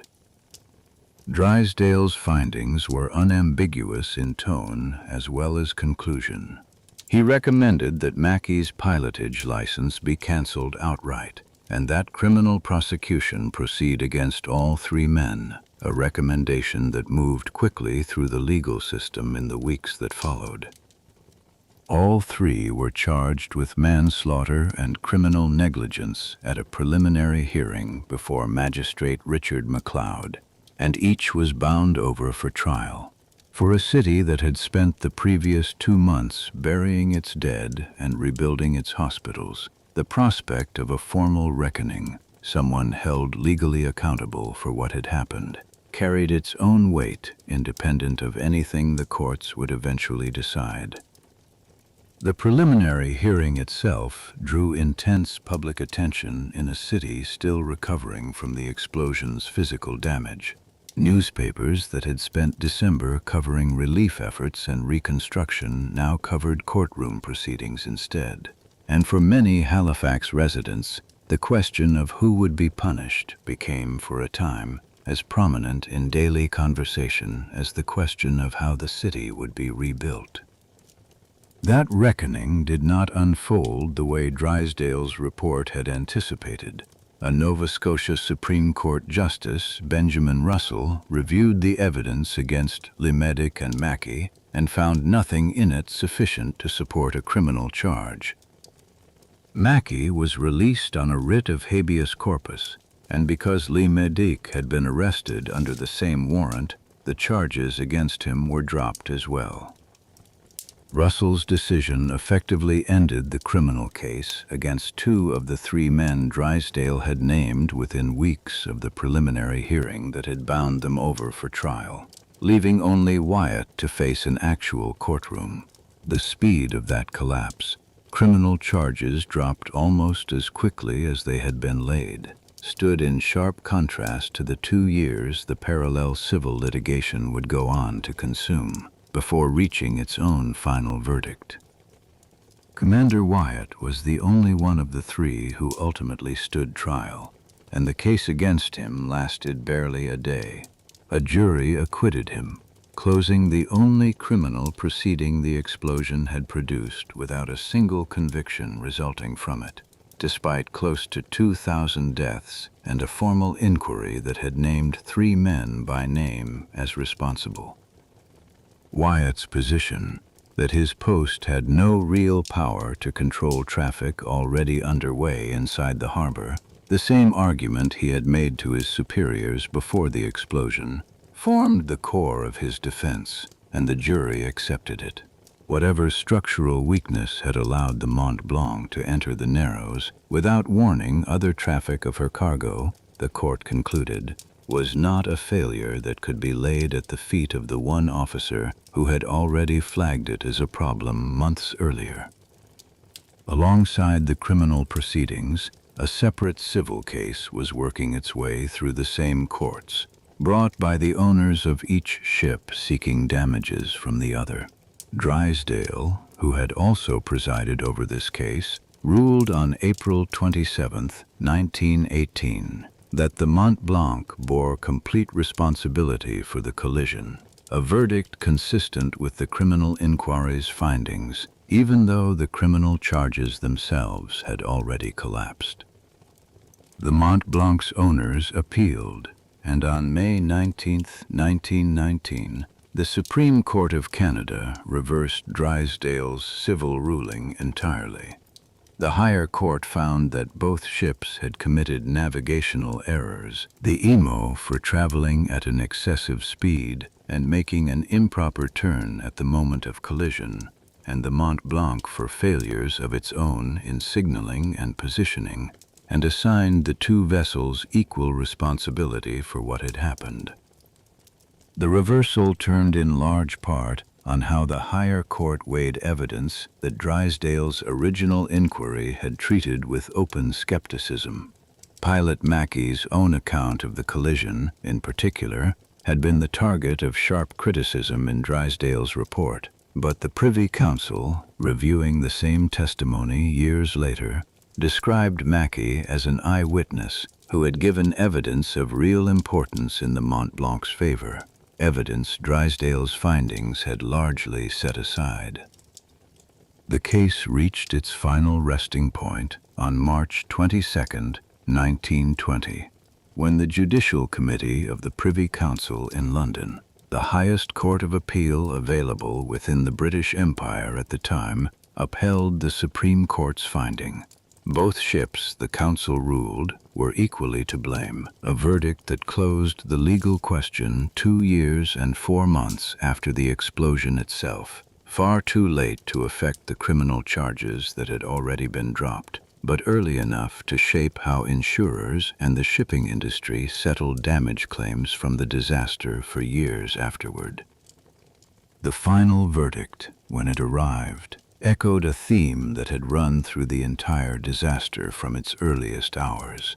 Wartime pressure, the same convoy schedules and shipping demands that had put both the Imo and the Mont-Blanc in the Narrows that morning in the first place, had shaped nearly every decision that followed, from the speed both ships were traveling to the urgency with which the courts were eventually asked to assign blame for what happened when those decisions collided. For the men whose names had been attached to the inquiry's original findings, the eventual reversal came too late to undo what those first accusations had already cost. Mackey's pilotage license had been under suspension through much of the legal process, and although he eventually returned to work, the accusation that his decisions had caused the deaths of close to 2,000 people followed him for the rest of his career, regardless of what the Privy Council in London ultimately decided. Drysdale's original report had gone further than simply assigning blame. It had actively questioned Mackey's credibility as a witness, a judgment the Privy Council would later set aside, but that had already shaped how Mackey was regarded in Halifax during the years the appeals were working their way through the courts. For a working pilot whose livelihood depended on the trust of ship owners and harbor authorities, that reputational damage proved far harder to reverse than the legal verdict itself. Le Médec returned to France not long after the inquiry concluded, resuming a maritime career that the explosion had interrupted rather than ended, and continued serving French shipping interests for more than a decade afterward.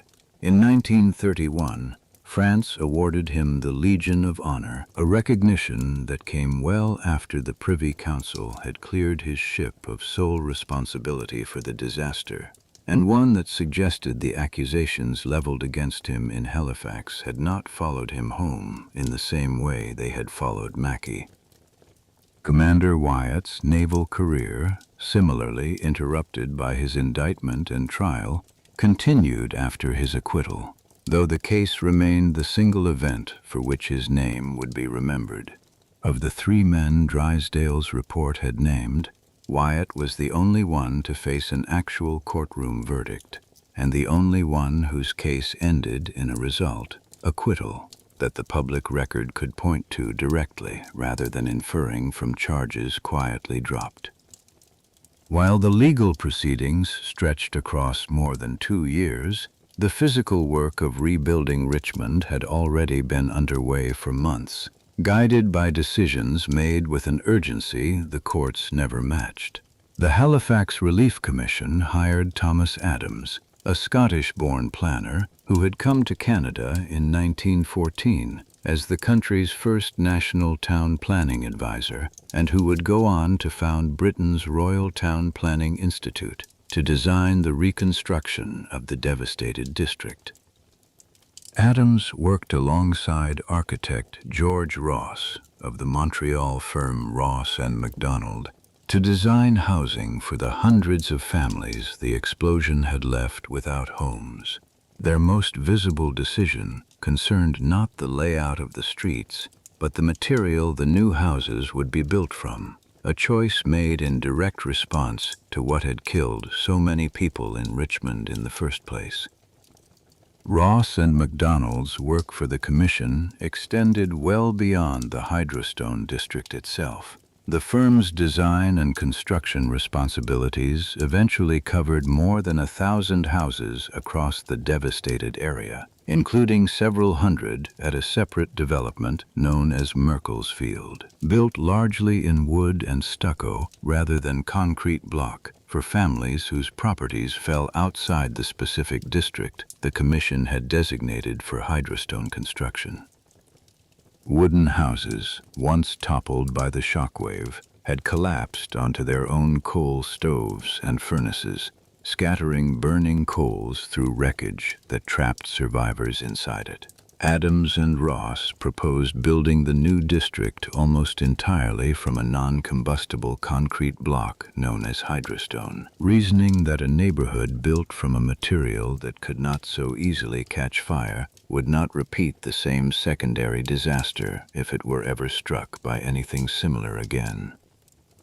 The blocks themselves were manufactured at a plant in Eastern Passage, across the harbor, and ferried by barge to construction sites on the Halifax side, then hauled up the steep rise from the waterfront toward the building sites above.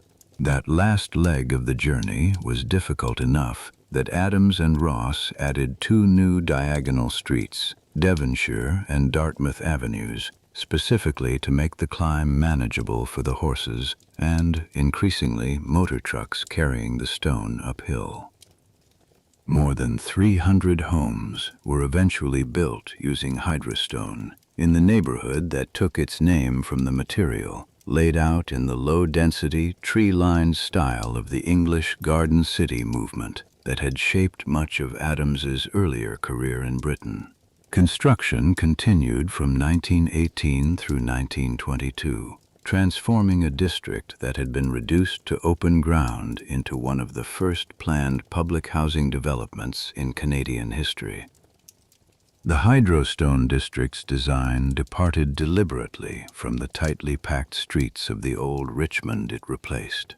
10 short parallel streets, each lined with modest attached and semi-attached houses, set back behind small front gardens, replaced the dense grid that had once brought factories, railway yards, and family homes into close, uninterrupted contact with one another, a layout that reflected Adams's broader conviction that working-class housing could be both affordable and genuinely pleasant to live in.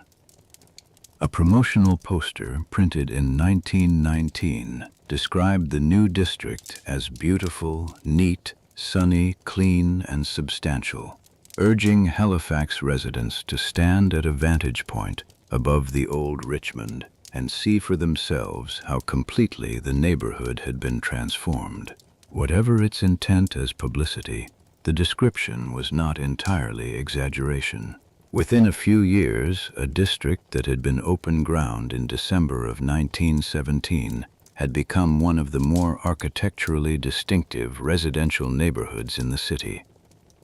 Not every resident of the old Richmond welcomed the Commission's decisions in the same spirit the poster suggested.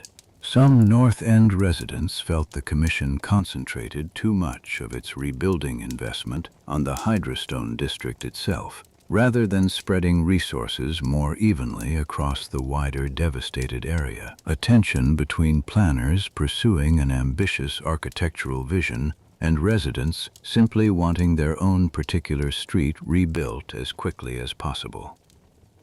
A widow whose own wooden house outside the designated hydrostone boundary had been damaged but not destroyed spent much of 1919 petitioning the Commission for repair funds, only to be told repeatedly that her street fell outside the area prioritized for reconstruction that year. Her case was not unusual. Disputes like hers, over whose street counted as devastated enough to qualify for priority rebuilding, occupied a significant share of the Commission's correspondence throughout its early years. That friction, common to large-scale reconstruction efforts before and since, did not appear in the promotional posters, but it shaped how different parts of the community remembered the Commission's work in the years that followed. Residents who moved into the new hydrostone houses noticed the difference the material made almost immediately.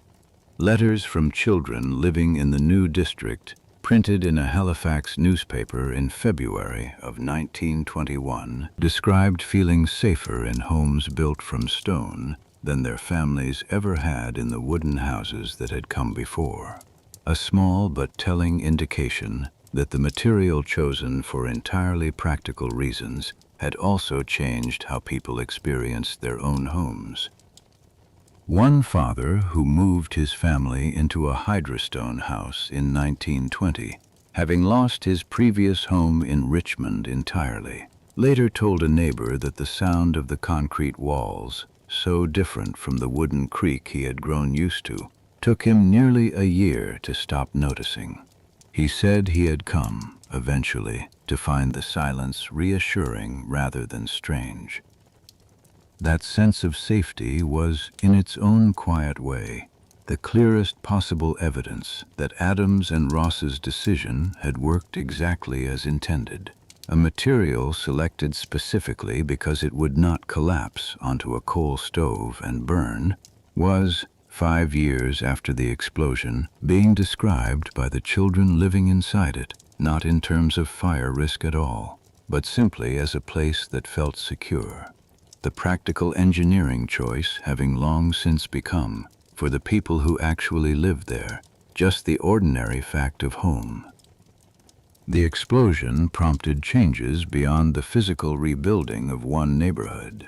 Firefighters who had rushed to Halifax from surrounding communities on the morning of December 6th had discovered, in the middle of the emergency itself, that their hose couplings did not fit the city's hydrants, a mismatch that cost precious time while crews searched for adapters or worked around the incompatibility entirely. That failure, exposed in the worst possible circumstances, became the basis for a push toward standardized fire hose fittings across the region in the years that followed, a change aimed at making sure that the next city to call for outside help would not lose time to a problem as simple as 2 pieces of equipment that did not match.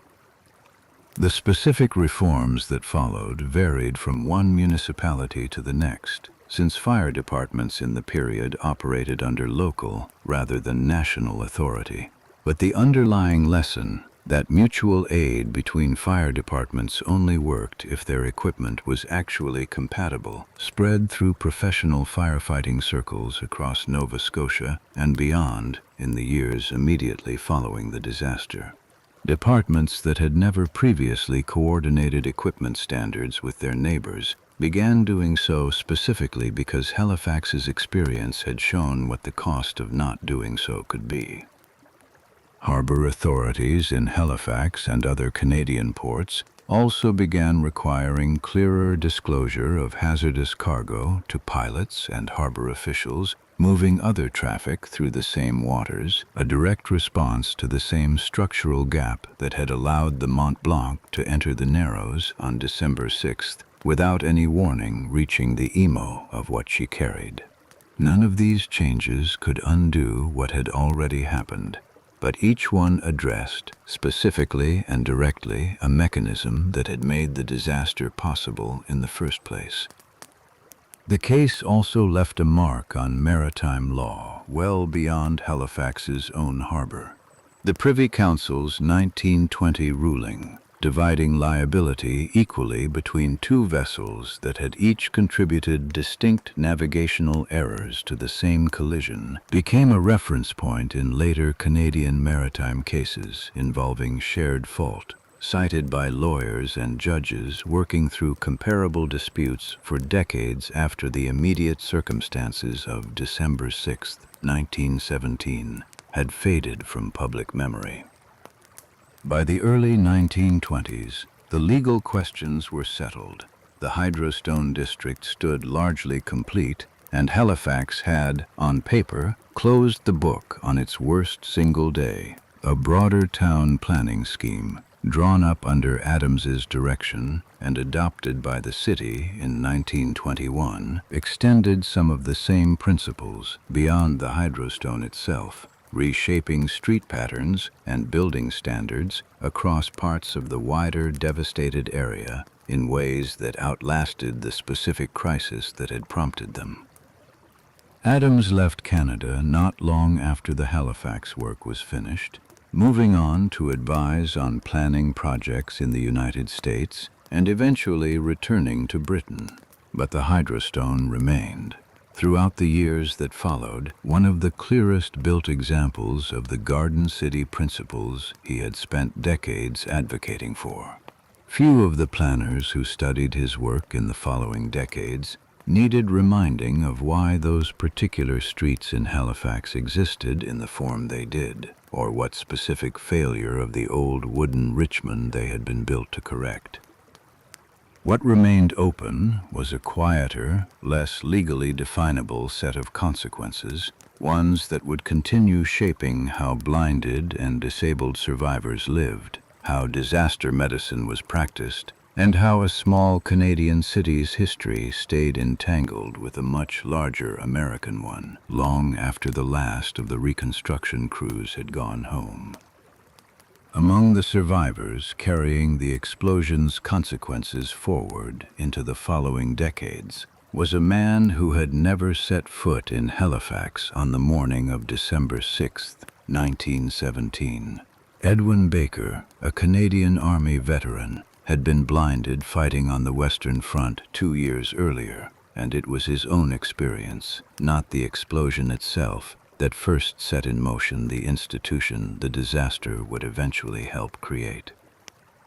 Baker had been an engineer with the Canadian Expeditionary Force when a wound cost him his sight in 1915, 2 years before the harbor disaster that would eventually intersect with his own life's work. He spent the following months in England, learning to navigate a life he had not expected to need to relearn, a period that shaped nearly everything he did for the rest of his career. Baker had learned, while recovering in England, a philosophy of self-reliance from Sir Arthur Pearson, a British publisher who had gone blind himself and had built a rehabilitation program for blinded soldiers around the conviction that vision loss did not have to mean dependence. Pearson's approach centered on practical skills training rather than institutional custodial care, was still a relatively new idea in 1917, one that ran against a much older assumption that blindness necessarily meant a life spent dependent on others. Baker carried that conviction home to Canada, where he joined the board of the Canadian Free Library for the Blind, a modest Toronto institution founded in 1906 that had until then offered little beyond a collection of embossed books. Halifax exposed exactly how little that modest library, or any Canadian institution, was equipped to offer. Of the roughly 1,200 residents who had suffered serious eye injuries in the blast, close to 850 were left permanently blind or partially blind, a distinct population within that broader wave of injury that would need lifelong support no amount of emergency surgery could provide. The scale of that overlap was itself unprecedented. No Canadian institution before 1917 had ever been asked to absorb both a sudden wave of civilian blindness and a steady stream of blinded soldiers returning from overseas within the same 18-month span, and the absence of any organization equipped to handle either crisis alone made the case for a single national body, handling both considerably easier to make. Baker and 6 other board members of the Free Library recognized that a national organization, not a single Toronto reading room, was what the moment demanded. On March 30th, 1918, they incorporated the Canadian National Institute for the Blind, built specifically to serve both the blinded soldiers coming home from Europe and the hundreds of Halifax residents who had lost their sight to a disaster no one had seen coming. The organization's earliest headquarters, a building in downtown Toronto named Pearson Hall, after the same British philosophy that had shaped Baker's own recovery, served simultaneously as a residence, a rehabilitation center, and a school for reading Braille. Within its first year, the Institute was already serving more than 1,500 blind Canadians, supported by a small staff that included 16 home teachers traveling out to work with people in their own communities, rather than requiring them to relocate to Toronto. Baker himself remained with the organization for decades, serving first as vice president and later as managing director for more than 40 years combined, a tenure that meant the man whose own war injury had helped inspire the Institute's founding also personally shaped how it operated well into the 1960s. Few founders of any major Canadian institution remained as directly involved with its daily work for as long as Baker did with the one Halifax had helped bring into being. That structure, home visits rather than centralized institutionalization, reflected the same self-reliance philosophy Baker had carried back from England, and it shaped how the organization would operate for the rest of the 20th century.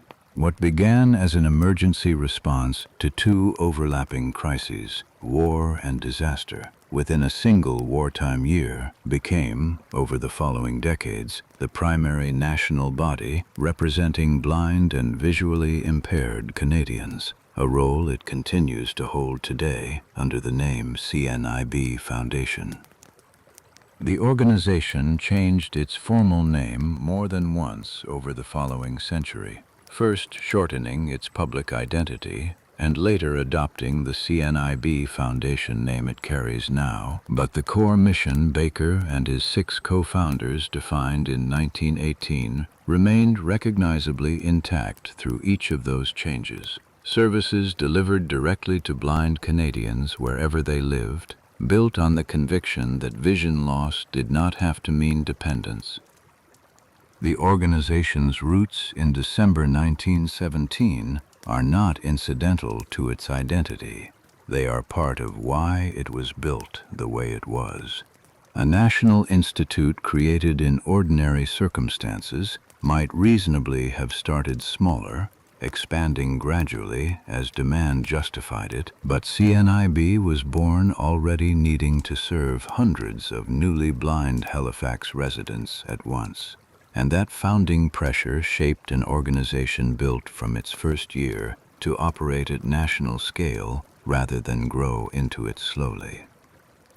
The medical response to Halifax's mass casualties left its own mark on how Canadian hospitals approached large-scale emergencies in the years that followed. Doctors who had treated the explosion's burn victims, many of them children who had lost fluids rapidly through severe burns in the hours after the blast, encountered problems in fluid and electrolyte management that were not yet well understood anywhere in North American medicine at the time. The specific clinical lessons drawn from treating those young burn patients fed into the broader development of pediatric fluid replacement therapy over the following years, a field that would go on to save far more lives in far more ordinary circumstances than anyone treating the explosion's victims in December 1917 could have anticipated. A single Canadian city's worst morning became, indirectly, part of the foundation on which later generations of doctors built more reliable ways to treat badly burned children anywhere in the world. Halifax surgeons also carried forward, less formally but no less consequentially, direct experience in mass casualty triage on a scale almost no North American city had confronted outside of wartime itself, sorting hundreds of patients by the urgency of their injuries, deciding in minutes rather than hours who needed surgery immediately and who could safely wait, was a skill Halifax's doctors had been forced to develop under the worst possible conditions, and that hard-won experience shaped how some of them approached disaster response for years afterward. Some of those same doctors went on to train younger physicians who had never treated a mass casualty event themselves, passing along lessons that had been learned, in the most literal sense, in the middle of the disaster itself, rather than from any textbook that existed at the time. In that narrow, practical way, a body of clinical knowledge that simply had not existed in Canadian medicine before December 1917 became part of what Canadian doctors carried into every disaster response that followed it for the rest of the century. Not every consequence of the explosion took the form of a formal institution or a medical breakthrough. Some simply took the form of an ongoing act of memory, repeated once a year, long after everyone who had lived through December 6, 1917, was gone.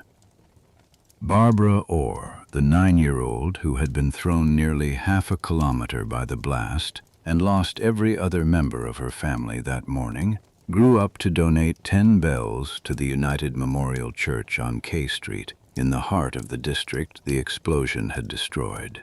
Those bells now hang in the Halifax Explosion Memorial Bell Tower at Fort Needham, on ground donated by the Halifax Relief Commission specifically so the site overlooking the Narrows would never be used for anything other than remembrance. Vincent Coleman's own name outlived him in a similar way. On the 100th anniversary of the explosion, in 2017, his grandson Jim Coleman, who had never met him, spoke at a ceremony in Halifax honoring the decision his grandfather had made a century earlier, a reminder that the people telling the story of December 6, 1917, were, by then, 3 and 4 generations removed from anyone who had actually lived through it. A retired railway worker, attending that same ceremony, whose own grandmother had survived the blast as a schoolgirl in Richmond, later said he had grown up hearing the story told so often at family gatherings that he had assumed, as a child, every Canadian family had a version of their own.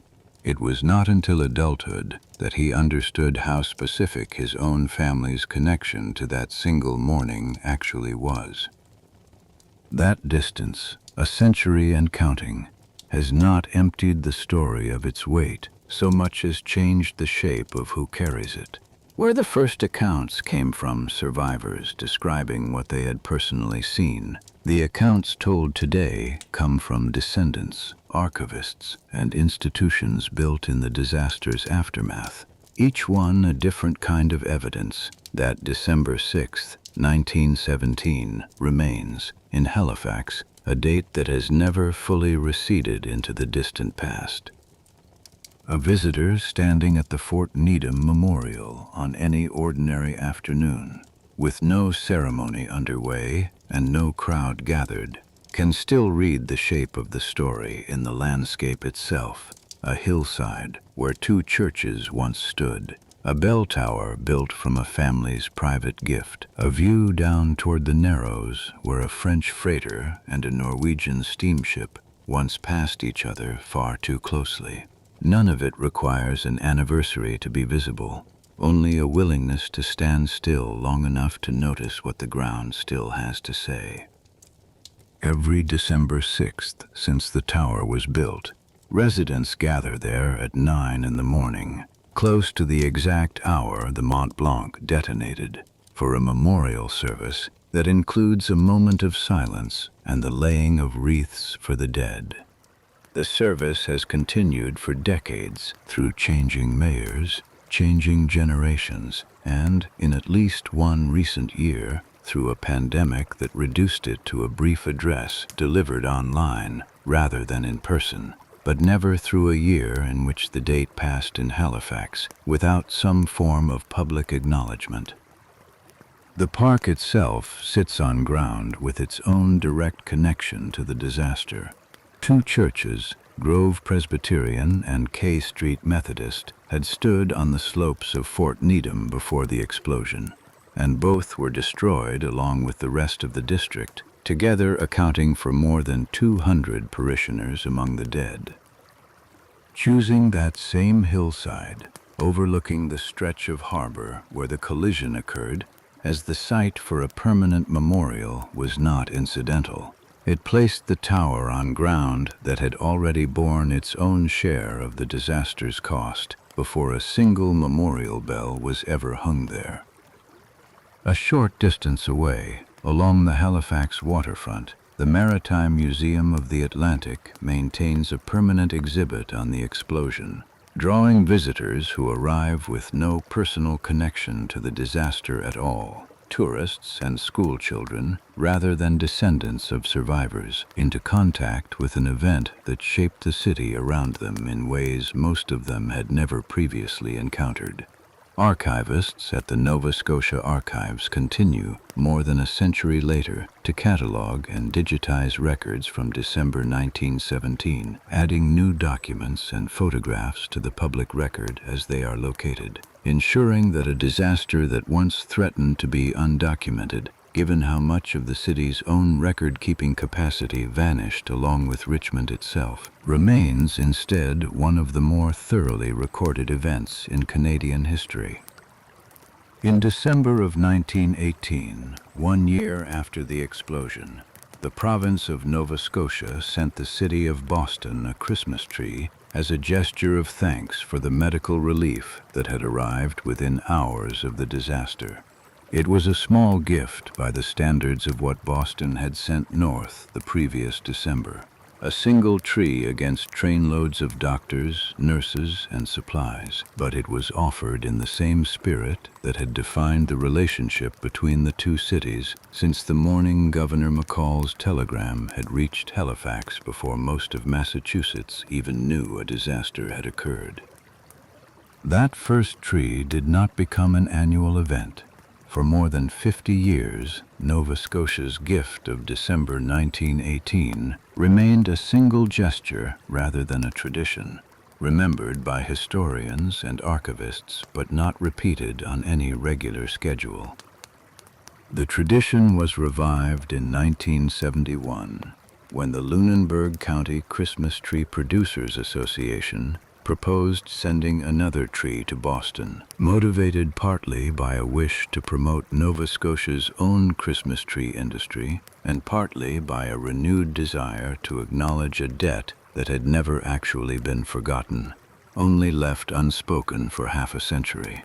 The gesture caught on, and the government of Nova Scotia eventually took over responsibility for selecting and sending the tree each year, turning what had been a one-time thank you into a standing annual tradition. What had started as a modest gesture between two provincial industries grew, over subsequent decades, into a piece of official diplomacy between a Canadian province and an American city, complete with formal selection committees, police escorts, and a nationally televised lighting ceremony each December. Few charitable gestures born from a private thank you note have gone on to become quite so thoroughly institutionalized on both sides of an international border.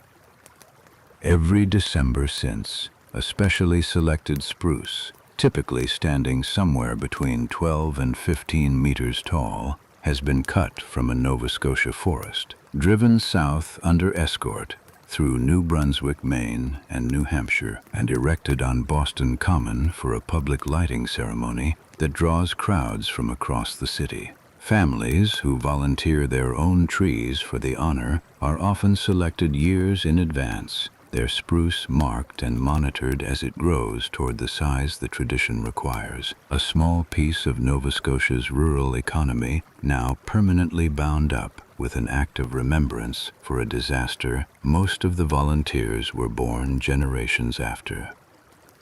The tree carries no explanatory plaque as it travels, no sign explaining to a Boston commuter walking past it in December why a Canadian province has been sending an evergreen south every year for more than half a century. The reason exists regardless of whether the crowd standing beneath the tree each December knows it. A relief train that left Boston's North Station on the night of December 6, 1917, carrying surgeons who had never been to Halifax and nurses who knew the city only through a handful of frantic telegrams, is the reason a spruce tree from Nova Scotia's forests stands lit on Boston Common every winter, more than a century after the ship that started it all disappeared in a single instant at Pier 6. The harbor itself changed as well, in ways less visible to a modern visitor than a Christmas tree or a charitable foundation, but no less traceable to the same December morning. Cargo disclosure requirements tightened in Halifax and other Canadian ports in the years following the explosion, part of a broader shift in how dangerous goods moved through crowded civilian harbors during and after wartime.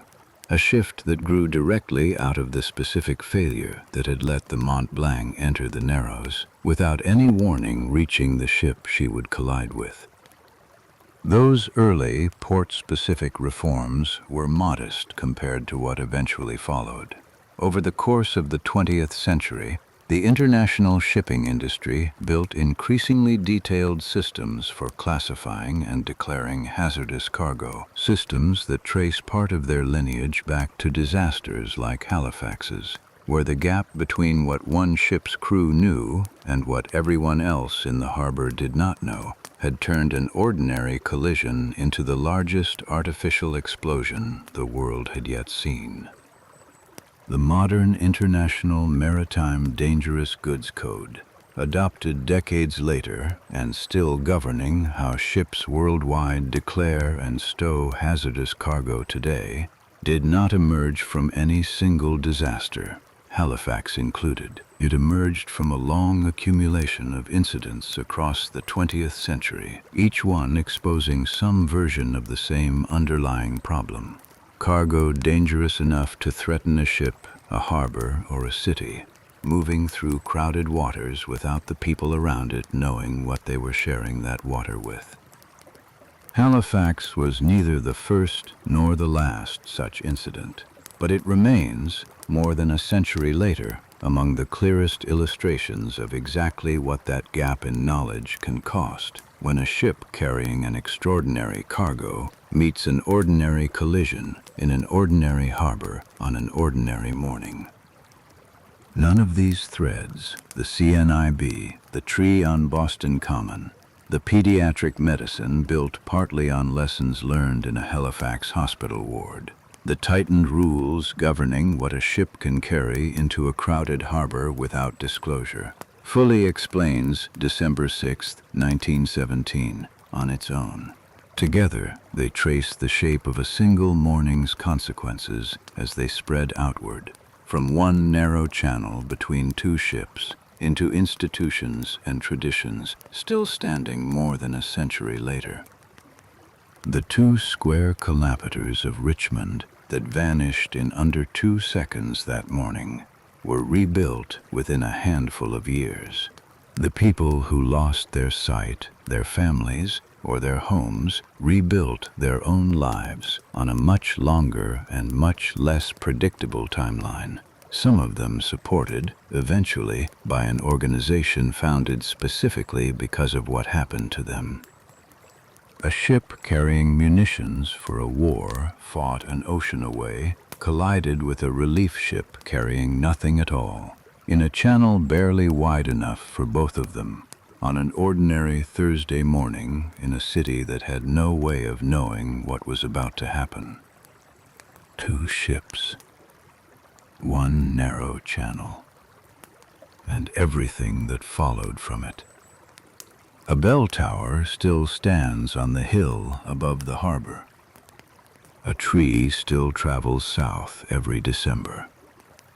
And a city that once vanished in under 2 seconds is still here, still standing, still remembering. This has been Quiet History at Bedtime. If you found value in this story, a subscribe, a like, or turning on notifications helps this channel keep telling the histories that go untold. Thank you for listening and for letting this play through to the end. Good night and sleep well.